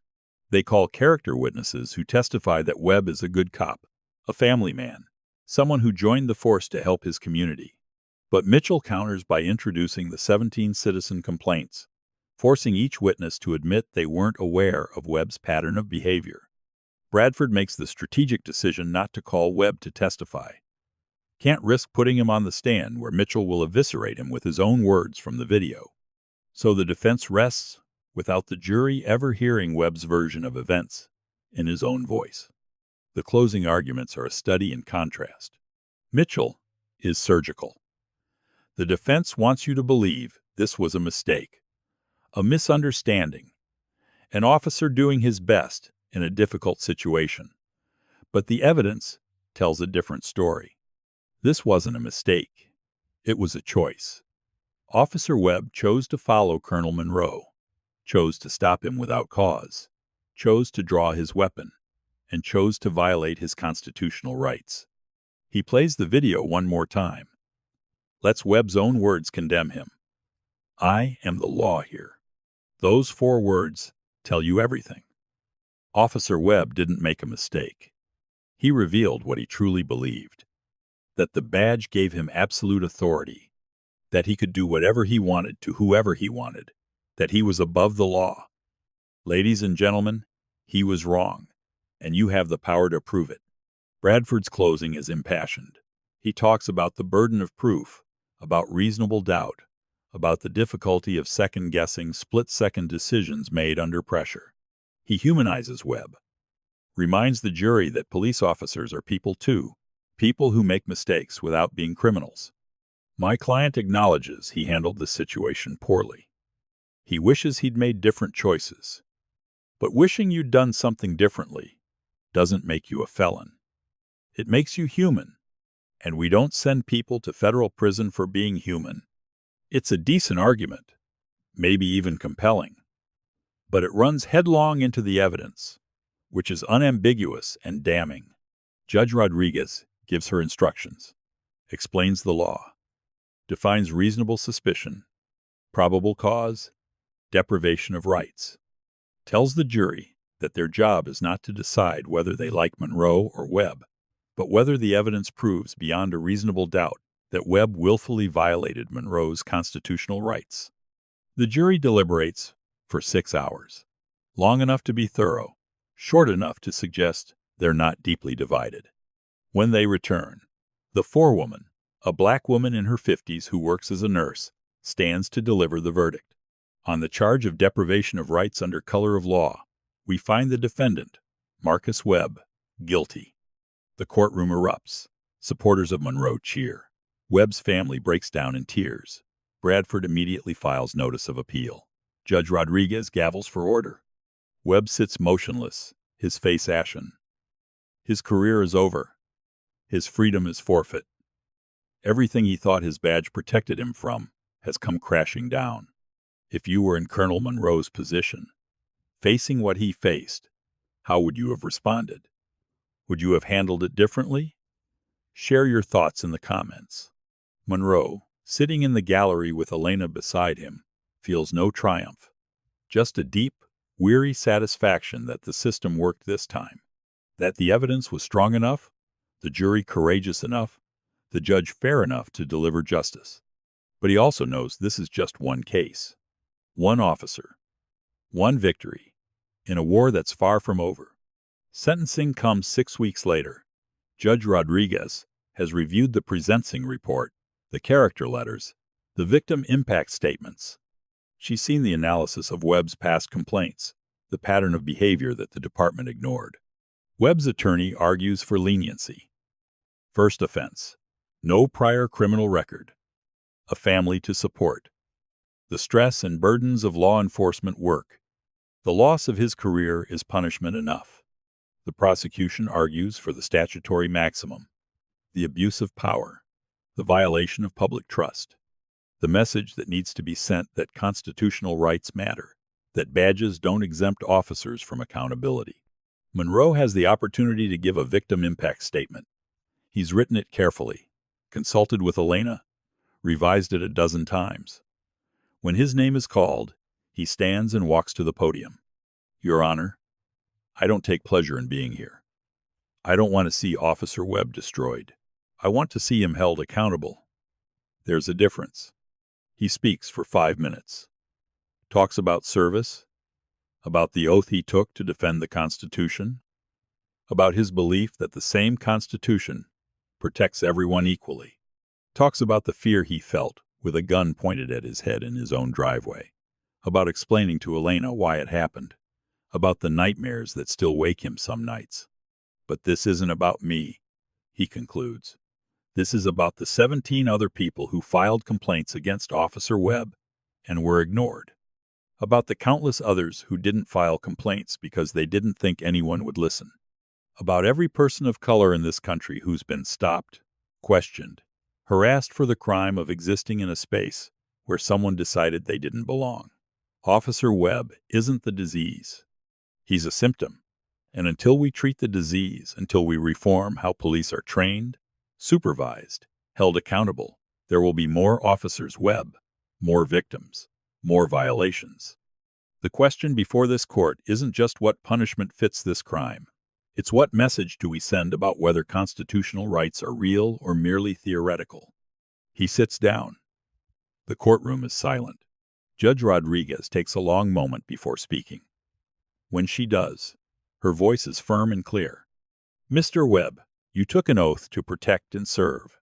You violated that oath in the most fundamental way possible. You used your position of authority to deprive a citizen of his constitutional rights. You did so based on racial bias. And you did so while armed with a deadly weapon. The fact that you're a first-time offender is overshadowed by the gravity of your offense and the pattern of behavior that preceded it. She pauses, looks directly at Webb. I sentence you to 6 years in federal prison. No parole. Additionally, you are permanently barred from serving in law enforcement in any capacity. You will never again have the authority to carry a badge or weapon in service of the public. Webb's lawyer immediately stands to appeal, but it's over. U.S. Marshals take Webb into custody. He's led out of the courtroom in handcuffs, his life as he knew it finished. Monroe watches him go and feels only a deep, sad certainty that this will change nothing unless the system itself changes. One officer convicted. How many more are out there, wearing badges, making the same assumptions, targeting the same communities? The battle is won. The war continues. The civil lawsuit follows a different trajectory. This one isn't about criminal punishment, it's about institutional change and financial accountability. Monroe's attorneys file a comprehensive federal complaint against Officer Webb, the Pine Ridge Police Department, and the city of Pine Ridge. The allegations are extensive. Violation of Fourth Amendment rights, racial profiling, failure to train, failure to supervise, municipal liability for maintaining policies that enabled Webb's conduct. The damages sought are significant. $10 million in compensatory and punitive damages. More importantly, the lawsuit demands systemic reforms, mandatory body cameras for all officers, independent review of all citizen complaints, de-escalation training, bias awareness programs. A complete overhaul of how the department handles, stops, and interactions with residents. The city's first response is predictable. Deny everything. Their attorneys file a motion to dismiss. arguing that Webb's actions were an isolated incident, that the department had adequate policies in place, that Monroe's injuries were minimal and don't justify the relief he's seeking. Judge Rodriguez, handling the civil case as well, denies the motion. The plaintiff has presented sufficient evidence of a pattern and practice of constitutional violations. This case will proceed to discovery. Discovery is where civil rights cases are won or lost. Monroe's legal team issues subpoenas for every document the department has. Webb's personnel file, training records, complaint investigations, departmental policies, internal communications. They depose every officer who worked with Webb, every supervisor who reviewed his actions, every citizen who filed a complaint that was ignored. What they uncover is damning. Webb's personnel file shows that in his 10 years with the department, he received 17 citizen complaints, all from people of color. Every single one was investigated by his direct supervisor and marked unfounded or not sustained. In most cases, the investigation consisted of asking Webb what happened and accepting his version of events without speaking to the complainant or reviewing any video evidence.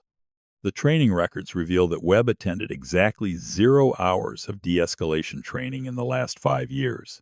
He never completed bias awareness courses that were supposedly mandatory. His use of force certifications were rubber-stamped by instructors who later admit they barely remember him.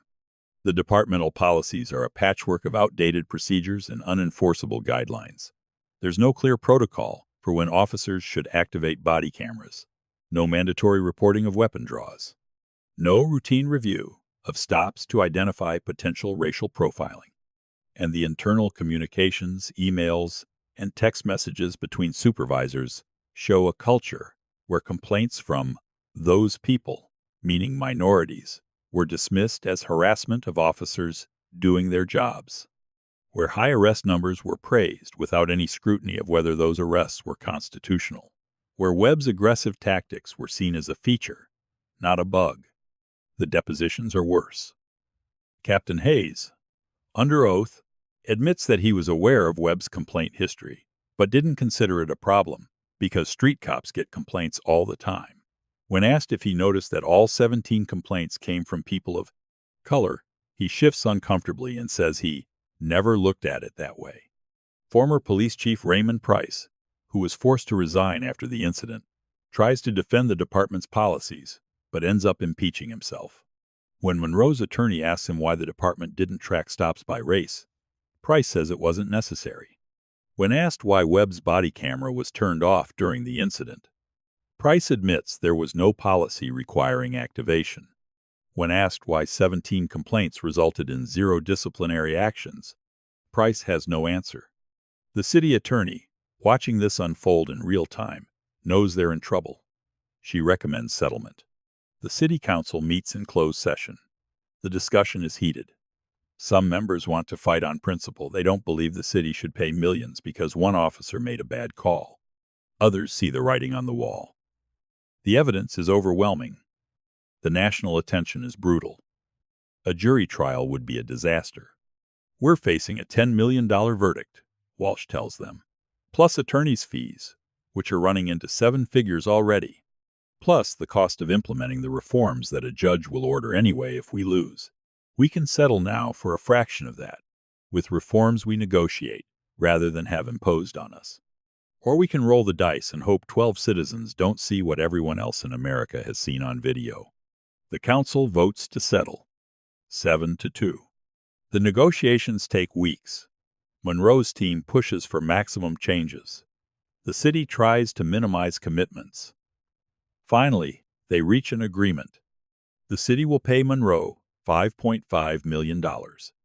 Every penny will go into a foundation Monroe is establishing to provide legal representation for people who've experienced police misconduct but lack the resources to fight back. The department will implement comprehensive reforms. Asterisk, mandatory body cameras for all officers, activated for every interaction with the public. Asterisk, independent civilian review board with subpoena power to investigate complaints. Asterisk, de-escalation training every 6 months. Asterisk, Bias awareness programs, developed with input from community organizations. Asterisk. Routine analysis of stops by race to identify potential profiling. Asterisk. Immediate supervisor notification required for every weapon draw. Asterisk termination. For any officer found to have filed a false report.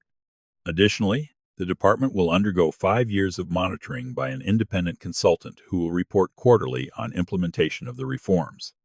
It's more than most civil rights settlements achieve. It's institutional change written into a legally binding agreement. Monroe reads the settlement terms in his attorney's office. Elena is beside him, as she's been through this entire ordeal. Chen watches them both, trying to gauge their reaction. "It's a good deal," Chen says. "Maybe the best civil rights settlement I've seen in 20 years of practice. You've forced real change." "Will it last?" Monroe asks. "Or will they comply for 5 years and then go back to business as usual once the monitor leaves?" "That depends on the community, on whether people stay engaged. Keep watching, keep demanding accountability." Monroe signs the agreement, shakes hands with Chen, walks out of the office with Elena into the bright Texas sunlight.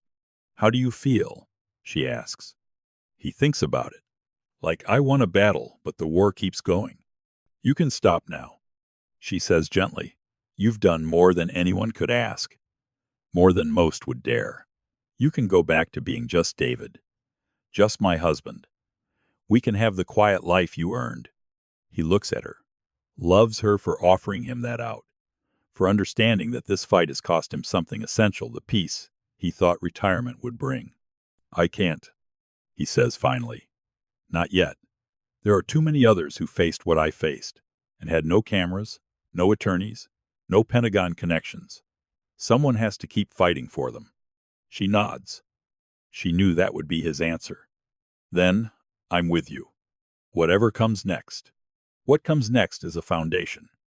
Monroe uses the settlement money to establish the Equal Justice Legal Fund, a nonprofit that provides free legal representation to victims of police misconduct.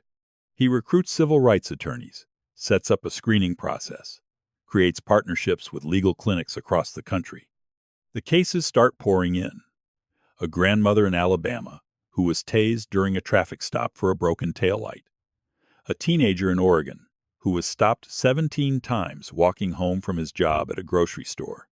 A family in Florida whose home was raided by police executing a warrant for the wrong address. A veteran in California who was beaten during a mental health crisis. Each case is different. Each case is the same. The details change, but the pattern is constant. Abuse of power, targeting of minorities, departments protecting bad officers, victims with no recourse. Monroe reviews every case personally, approves funding for the ones with merit, follows up on outcomes. He becomes something he never expected to be: an activist, a voice, a symbol of resistance against systemic injustice. He's invited to speak at conferences, universities, police academies. He testifies before Congress about the need for national standards on use of force.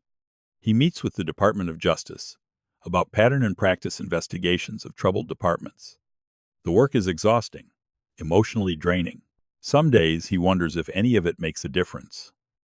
Then he gets a letter from a mother whose son was killed by police and who used the foundation's legal help to win a settlement that at least acknowledged the injustice. Or he reads about a department implementing reforms because they saw what happened in Pine Ridge and wanted to avoid being next. Small victories. Incremental progress. It's not the dramatic transformation he once hoped for, but it's something. It's more than there was before. 3 years after the incident, Monroe is invited back to Pine Ridge for a community forum. The department has implemented all the required reforms. The independent monitor's latest report shows significant improvement in complaint resolution, reduction in use of force incidents, and better community relations. The new chief, Helen Santos, is a woman who spent 25 years with the Los Angeles Police Department, including 5 years investigating officer misconduct. She was hired specifically to rebuild trust and implement reform. She's tough, fair, and completely uninterested in protecting bad cops. The forum is held at the community center. 300 people attend, a mix of Pine Ridge residents, community activists, and people from neighboring cities who are dealing with their own police accountability issues. Monroe sits on the panel along with Chief Santos, the Civilian Review Board chair, and representatives from local civil rights organizations. The moderator asks him to share his story. He's told it hundreds of times now, but it never gets easier. When he finishes, a young black woman in the audience raises her hand. "I'm a Pine Ridge resident. I was pulled over 3 times last year for matching a description. Each time, the officer was professional, turned on their camera, explained the stop, apologized when they realized their mistake. It was still humiliating, still infuriating, but it was different from what you experienced. Do you think the reforms made a difference?" Monroe considers the question carefully. The reforms are necessary, but not sufficient. Body cameras create accountability, but they don't eliminate bias. Training helps, but it doesn't change hearts. What makes the real difference is culture.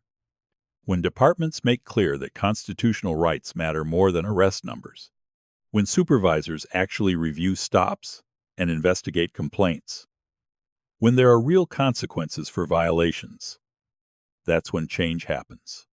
Another question comes from an older white man. "I appreciate the work you've done, Colonel, but I worry about the pendulum swinging too far. Police have a tough job. They need to be able to act decisively to keep us safe. How do we balance accountability with officer safety?" It's a question Monroe has heard before, usually from people who see police reform as anti-police. He responds the way he always does, with facts. Officer safety is crucial, but it's not enhanced by allowing unconstitutional stops. It's not protected by letting bad officers continue to terrorize communities. In fact, every study shows that when police have better community relations, their jobs become safer. People cooperate. They provide information. They trust officers are there to help. The officers who are most at risk are the ones working in communities that have been brutalized by years of misconduct. Fix the misconduct, build the trust, and everyone is safer. The forum goes on for 2 hours. Questions about training, about budgets, about specific incidents. Through it all, Monroe notices something. The conversation is different from 3 years ago. People are engaged, informed, holding the department accountable. The Civilian Review Board actually has power and uses it. Officers are activating their cameras, following protocols, treating stops as interactions rather than confrontations. It's not perfect. There are still complaints, still incidents that require investigation, still officers who resist change. But there's progress. Measurable, documented progress. After the forum ends, Chief Santos pulls Monroe aside. "I wanted to thank you.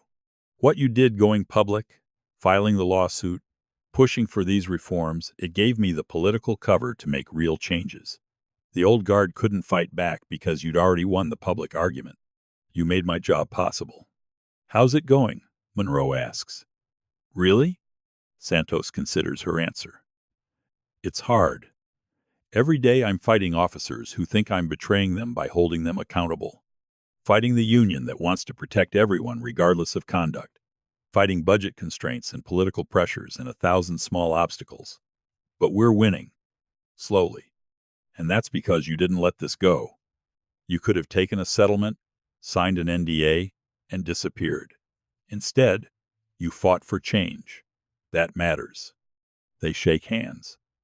Two public servants who took different paths but ended up fighting the same battle. The story of what happened to Colonel David Monroe isn't just about one confrontation on one morning. It's about what happens when someone with resources decides to fight back against a system that's broken. But what about all the others who don't have those resources? What about the countless people who experience the same treatment but have no cameras, no lawyers, no media attention? Let us know your thoughts in the comments below. Monroe's story has a relatively happy ending. He got justice, got reform, got to transform his trauma into something productive. but he's painfully aware that he's an exception. That for every David Monroe whose case makes headlines, there are 100 others whose stories never get told. His foundation tries to change that, but it's not enough. It will never be enough until the system itself changes at a fundamental level, until police departments are built on principles of service rather than enforcement, until officers are trained to protect rights rather than assert authority, until accountability is automatic rather than exceptional. On his runs now, yes, he still runs the same route, refuses to be driven from his own neighborhood. Monroe sometimes sees the new officers patrolling Pine Ridge. They nod respectfully. Some even know who he is. The encounters are polite, professional, nothing like that morning with Webb. But he knows that in other neighborhoods, in other cities, the Marcus Webbs are still out there, still making illegal stops, still drawing weapons on people whose only crime is existing while black, and most of them are never held accountable. That knowledge drives him, keeps him working, keeps him fighting even when he's tired, even when Elena gently suggests that maybe he's done enough, even when he wants nothing more than to retreat into the peaceful retirement he earned. Because if not him, then who? If not now, then when? The questions have no satisfying answers. Only the commitment to keep pushing, keep fighting, keep believing that slow progress is still progress, that every case won, every officer held accountable, every department reformed, makes the system a little more just. It's not the victory he imagined. It's messier, slower, less complete. But it's the victory that's possible. And sometimes that has to be enough. 5 years after the incident, Monroe stands in the briefing room at Fort Houston, addressing a group of new recruits about to complete their basic training. They're young, diverse, idealistic, the future of the Army's officer corps. The commander asks Monroe to speak to them about leadership, about service, about the responsibilities that come with authority. He tells them his story, not to discourage them, but to prepare them, to help them understand that the uniform they're about to wear carries weight beyond rank and authority, that it represents a commitment to principles that must be defended both abroad and at home. You're going to serve in places where people will fear you, he says, where your weapons and your training make you the most powerful person in any room. The question you'll face every day is this: how do you use that power? Do you use it to dominate, to intimidate, to elevate yourself? Or do you use it to protect, to serve, to defend those who can't defend themselves? The recruits listen intently. Some take notes. Others just absorb the words, storing them away for future moments, when they'll need to remember why they're doing this. 5 years ago, a police officer pointed a gun at my head because he thought his badge gave him the right to treat me as less than human. He was wrong. The badge, like your uniform, is supposed to represent service, not superiority. The moment you forget that is the moment you become the kind of person who brings dishonor to everyone who wears it. After the briefing, several recruits approach him with questions. One, a young black lieutenant named Marcus Thompson, asks the question Monroe has been waiting for. Sir, how do you trust the system after what happened to you? How do you keep believing in justice when you've seen how easily it can be corrupted? Monroe looks at him, sees himself 25 years ago, fresh out of West Point, full of conviction and certainty. He could tell Thompson the easy lie that the system always works, that good always triumphs, that faith in institutions is never misplaced. Instead, he tells the truth. I don't trust the system blindly. I trust it because I'm willing to fight to make it trustworthy. The system doesn't maintain itself. It requires constant vigilance, constant pressure, constant accountability. Every time someone like me stands up and demands justice, we're strengthening the system. Every time we let injustice slide, we're weakening it. Trust isn't passive. It's active.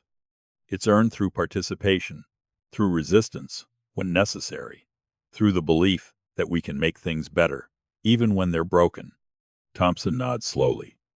So you keep fighting. I keep fighting, and so will you. Because that's what service means.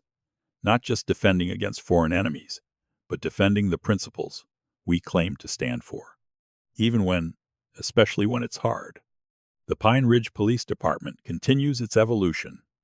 Chief Santos has been in place for 5 years now, long enough to see real cultural change. The officers hired since the reforms are different from the old guard. They've been trained in de-escalation from day one. They see body cameras as protection rather than surveillance. They understand that community trust is earned through respect, not fear. But change is generational. Some of the older officers have retired, unable or unwilling to adapt to the new expectations. Others have transferred to departments that still operate the old way, where aggressive policing is rewarded and complaints are ignored. A few have stayed and grown, learning that better policing is possible. The Civilian Review Board, once a token gesture, has become a genuine check on police power. They review every complaint thoroughly, recommend discipline when warranted, publish annual reports on department performance that include data on stops by race, use of force incidents, and community satisfaction. The data tells a story. In the 5 years since the reforms, use of force incidents down 47%, complaints against officers down 62%, community satisfaction with police services up 38%, disparities in stops by race reduced by 54%. The numbers don't lie. The reforms work. Not perfectly, there are still incidents, still complaints, still disparities. But the trajectory is clear. The department is becoming what it should have been all along, a professional force dedicated to protecting rights rather than asserting authority. Monroe attends the review board meetings occasionally, sits in the public gallery and watches as ordinary citizens hold police accountable. Watches as officers are questioned about their decisions and must provide justification based on law rather than instinct. Watches as the system he helped create does the work it was designed to do. It's not dramatic.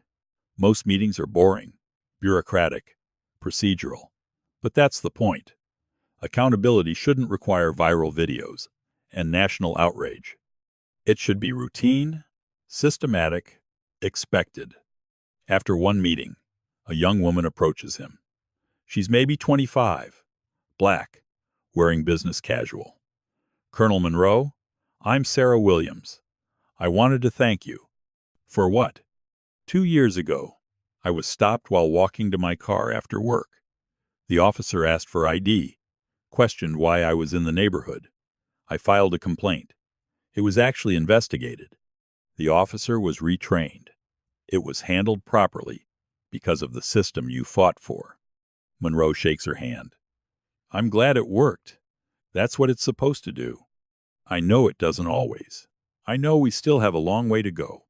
But the fact that my complaint mattered, that someone listened, that there were consequences that only happened because you didn't let what happened to you disappear, these moments are what sustain him. The knowledge that the abstract reforms he fought for translate into concrete protections for real people. That his willingness to be uncomfortable, to relive his trauma in courtrooms and interviews and public forums, created space for others to seek justice. Officer Marcus Webb is released from federal prison after serving 4.5 years of his 6-year sentence. He's a different person than the man who entered, older, humbler, broken in ways that may or may not be repairable.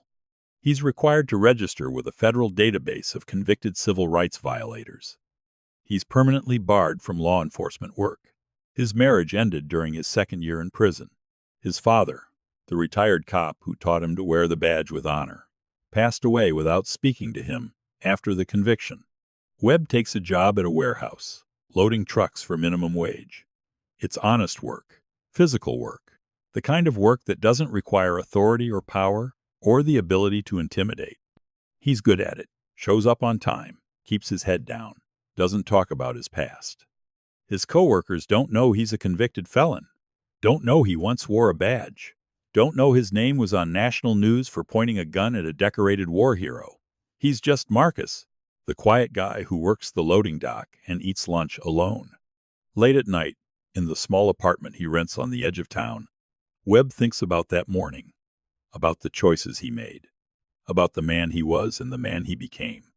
The prison counselors told him that understanding his actions is part of rehabilitation, that acknowledging the harm he caused is necessary for redemption. He understands now that what he did wasn't a mistake. It was a choice rooted in belief, the belief that some people matter less than others, that a badge gave him authority to enforce social boundaries, that power without accountability was his birthright. That understanding comes with a weight he'll carry forever. He destroyed a man's sense of safety. He betrayed his oath. He brought dishonor to every officer who does the job right. And no amount of prison time can undo that damage. Sometimes he thinks about reaching out to Monroe, writing a letter, attempting an apology. But what would he say? "I'm sorry I pointed a gun at your head because I'm a racist who thought my badge made me God." The words would be true but insufficient. So he doesn't write, doesn't reach out, just carries the weight and tries to be better than he was. It's not redemption.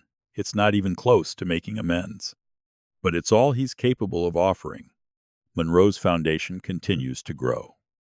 They've handled over 300 cases in 5 years. Won settlements totaling $47 million. Forced reforms in 17 different police departments across 12 states. Created a model that other organizations are now replicating. But the work is never ending. For every case they win, 10 more come in. For every department they reform, dozens more continue operating the same way they always have. The victories are real, but the problem is systemic, embedded in centuries of history and culture and fear. Monroe is 51 now. His hair is graying at the temples. His morning runs are a little slower than they used to be. He's been diagnosed with PTSD, not from his military service, though that contributed, but from the incident with Webb. The hypervigilance, the nightmares, the involuntary flinch when he sees a police car. These are the invisible wounds that don't make headlines but are no less real. Elena, as always, is his anchor. She's seen him through combat deployments and late-night briefings and the bureaucratic machinery of military life. This new battle, fought in courtrooms and conference rooms, rather than on battlefields, is harder in some ways. The enemy is amorphous, systemic, resistant to traditional combat tactics. "You can't win this alone," she tells him one evening. They're sitting on their back porch, watching the sun set over the neighborhood that was once a war zone but is now just home again. "I know," he says. "That's why I'm building the foundation, creating partnerships, training other attorneys. It has to outlive me. I'm not talking about the foundation. I'm talking about you. You're carrying this like it's your personal mission, like you're responsible for fixing every injustice in America. Someone has to. Yes, but it doesn't have to be you. Not all of it. Not all the time." He knows she's right, knows that the burden he's carrying is unsustainable, but he also knows that the moment he steps back, someone else will have to step forward, and he's not sure there's someone ready to carry this weight. "Just promise me you'll take care of yourself," Elena says, "that you'll remember there's a difference between dedication and self-destruction." He promises. Whether he can keep that promise is another question. The anniversary of the incident arrives. 5 years to the day since Marcus Webb pointed a gun at David Monroe's head and set in motion everything that followed. Monroe doesn't mark the date publicly, doesn't do media interviews or commemorative events. He just wakes up early, puts on his running shoes, and heads out for his morning 5 miles. The route is the same. Past the houses of neighbors who've become friends. Past the spot where it happened, unremarkable now. Just another patch of driveway on another quiet street. Past the security cameras that continue to record everything, creating the accountability that didn't exist before. The neighborhood has changed. More diverse now. The reforms and the publicity led some people to move away uncomfortable with the attention, unwilling to confront their own biases.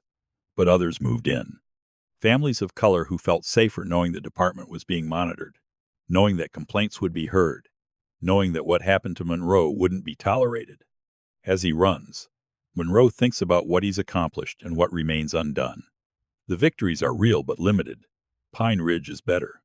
The officers here are more professional, more accountable. But this is one department, in one city, in one state. The national conversation about police reform continues. But progress is slow, uneven, fiercely contested. He thinks about Webb, wonders if the man has found any kind of redemption. Wonders if redemption is even possible for someone who violated another person's humanity so casually. Monroe doesn't know, doesn't spend much time on it. His focus is forward, on the next case, the next reform, the next small victory in a war that may never be fully won. He finishes his run, walks the last 100 yards to cool down, arrives at his driveway, the same spot where he knelt 5 years ago with a gun pointed at his head. He stands there for a moment, remembers that morning, the fear, the rage, the cold calculation of whether to submit or resist, the decision to endure, to document, to fight back through the system rather than against it. That decision changed his life, changed his community, maybe, in some small way, changed the conversation about police accountability in America. Was it worth it? The trauma, the nightmares, the years of fighting, the countless hours in courtrooms and depositions and meetings. The loss of the peaceful retirement he'd earned through decades of service. He doesn't know. Some days he thinks yes. Some days he's not sure. But it's not really about worth. It's about necessity. Someone had to stand up. Someone had to fight. It happened to be him. He walks into his house. Elena is making coffee. The morning news is on, talking about another police shooting in another city. Another viral video. Another family demanding justice. The work continues. The fight continues. And David Monroe, retired Army colonel, survivor, activist, continues with it. Because if not him, then who? If not now, then when? 10 years after the incident, Colonel David Monroe is invited to speak at a national conference on police reform in Washington, D.C. The venue is packed: police chiefs, civil rights attorneys, community activists, politicians, academics, people who've spent decades working in this space, fighting the same battles, pushing the same reforms. Monroe's keynote is scheduled for the evening. He spends the day attending panels, listening to presentations, networking with people who've become colleagues in this unexpected chapter of his life. The conversations are familiar now. The challenges of institutional change, the resistance from police unions, the difficulty of sustaining reform once public attention moves on. During lunch, he sits with a group of young activists from different cities. They're energetic, passionate, frustrated by how slow progress is. One of them, a 28-year-old organizer from Atlanta named Jordan Mitchell, asks him the question he's heard countless times. How do you keep doing this? How do you stay motivated when the system seems designed to resist change? Monroe considers his answer. He's given variations of it before, but the question never gets old because it gets to the heart of why this work is so difficult. I don't always stay motivated, he admits. Some days I'm exhausted. Some days I wonder if anything we're doing makes a real difference. But then I remember that progress isn't linear. It's not about winning once and being done. It's about creating conditions where the next generation can push further than we could. That sounds like you're saying we'll never actually win, Jordan says. Maybe we won't. Not completely. But we can make things better. We can create accountability where none existed. We can save lives. We can give people recourse when their rights are violated. That's not winning, but it's not losing either. It's the hard work of incremental change. The young activists look skeptical. They want revolution, not evolution. They want the system dismantled and rebuilt, not reformed and monitored. Monroe understands that impulse. Once, he would have shared it. I know it's not satisfying, he says. Believe me, I know. But it's the work that's available to us, and it matters. Every case we win, every officer we hold accountable, Every department we force to reform it matters to the people who benefit from those changes. Later, before his keynote, Monroe walks the halls of the conference center and finds himself in front of a photo exhibition. Images from protests over the past decade. Pictures of people holding signs demanding justice for victims whose names have become hashtags. Faces of families destroyed by police violence. He stops at one image, a woman holding a photograph of her son, killed during a traffic stop. The grief in her eyes is visceral, devastating. Monroe has met dozens of people like her through his foundation, has heard their stories, has done what he could to help them find justice, though justice never brings back the dead.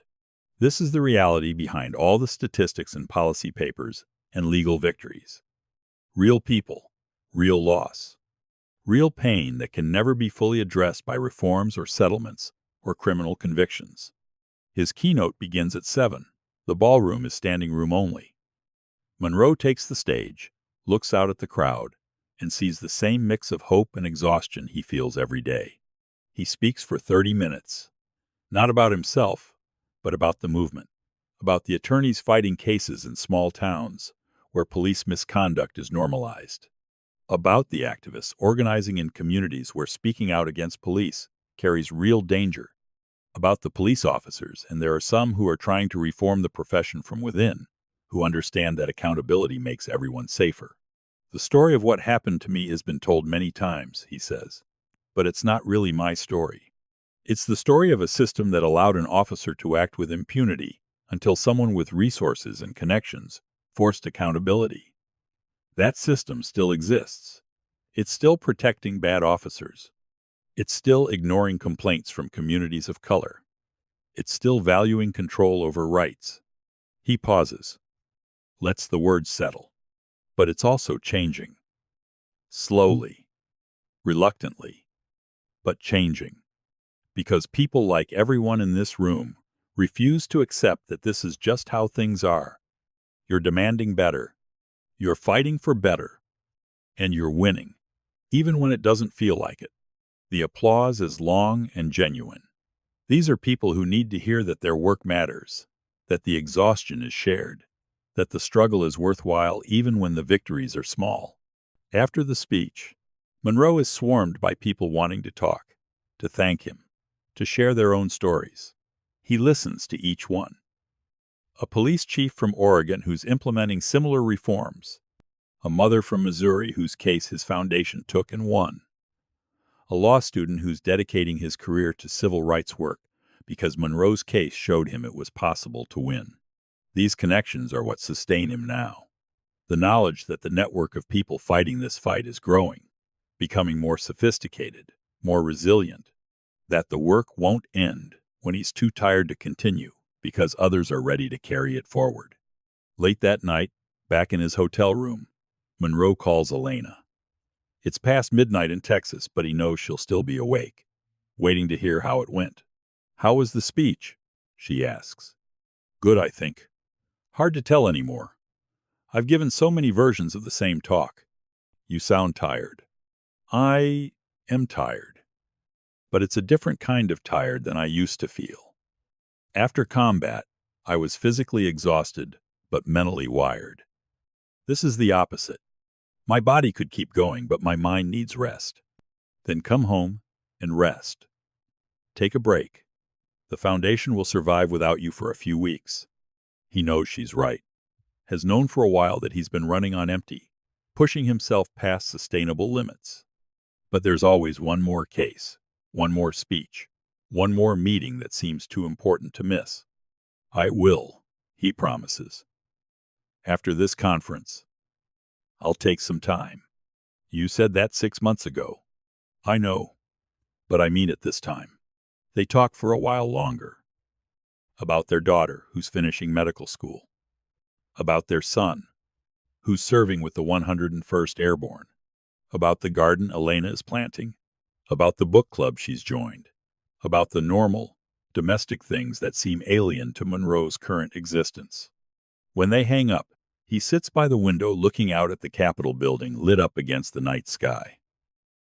He's briefed senators here, met with DOJ officials, testified before committees. But he's always been struck by how distant this marble and power city seems from the streets, where people actually live, where police encounters happen, where constitutional rights are won or lost in split seconds. The distance between policy and practice, between ideals and reality, between what America claims to be and what it actually is for millions of people who don't look like the people making the laws. That distance is what he's been trying to close. One case at a time, one reform at a time, one instance of accountability at a time. It's slow work, frustrating work, but it's the only work that matters. The next morning, Monroe takes a cab to Arlington National Cemetery. He hasn't been here in years, hasn't had time with everything else demanding his attention. But he needs to remember why he started this. Needs to reconnect with the principles that drove him to serve in the first place. He walks among the rows of white headstones. Thousands of them. Tens of thousands. Each one representing a person who served, who sacrificed, who believed in something larger than themselves. He finds himself at the tomb of the unknown soldier, watches the changing of the guard, the precision, the discipline, the solemn dedication to honoring service and sacrifice. This is what he was taught. This is what he believed. That America is an idea worth defending. That the Constitution isn't just words on paper but a living promise of rights and freedoms. That all people are created equal and deserve equal protection under law. The incident with Webb didn't destroy that belief. If anything, it reinforced it. Because the same Constitution that was violated that morning is the Constitution that gave Monroe the right to fight back. The same system that allowed Webb to abuse his authority is the system that held him accountable. The system is imperfect, deeply, frustratingly imperfect, but it's also capable of self-correction. When people push hard enough, when they refuse to accept injustice, when they use every legal tool available to demand better. Standing there among the graves of people who served in uniform, Monroe thinks about his own service, the combat deployments, the years away from family, the decisions that haunt him, the people he couldn't save. That service didn't end when he retired. It just changed form, trading the uniform for a different kind of battle, fighting not against foreign enemies, but against domestic failures, using law instead of weapons, building coalitions instead of leading troops. It's still service, still sacrifice, still a commitment to principles larger than himself. And standing here, surrounded by the honored dead, he finds his answer to the exhaustion, to the doubt, to the question of whether it's worth it. It is worth it, because they serve to defend the idea of America, and he's serving to make that idea real. Monroe returns to Pine Ridge 3 days later. Elena picks him up from the airport. The drive home is quiet, comfortable. After 27 years of marriage, they don't always need words. As they pull into their neighborhood, Monroe notices something. A new family is moving in 2 houses down. The moving truck is parked in the driveway. A young couple, the husband is black, the wife is white, are directing movers carrying furniture. They stop to introduce themselves. The husband, Thomas, is a software engineer. The wife, Rachel, is a teacher.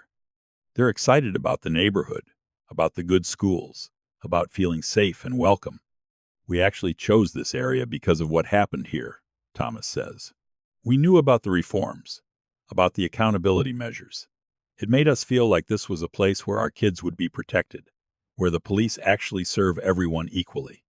Monroe shakes their hands, welcomes them to the neighborhood, watches them return to coordinating their move.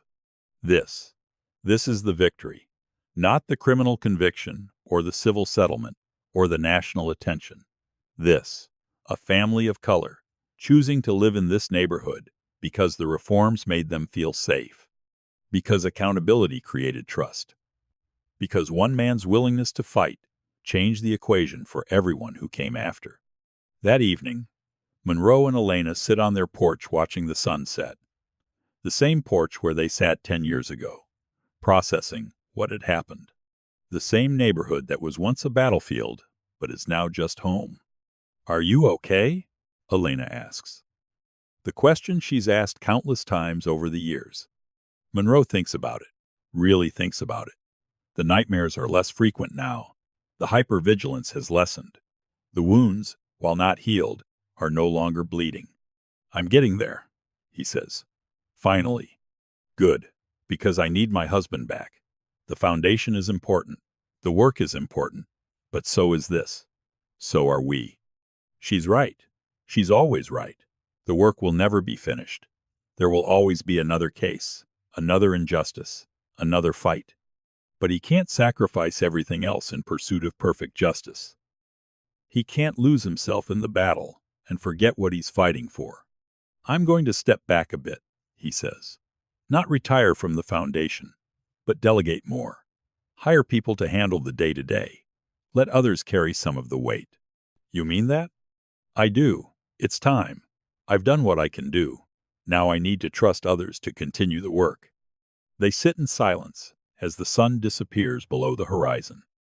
Another day ending. Another beginning tomorrow. The rhythm of ordinary life that seemed so impossible 10 years ago, but is somehow happening anyway. The story of Colonel David Monroe and Officer Marcus Webb raises questions that every one of us should be asking. What does justice look like? How do we hold power accountable?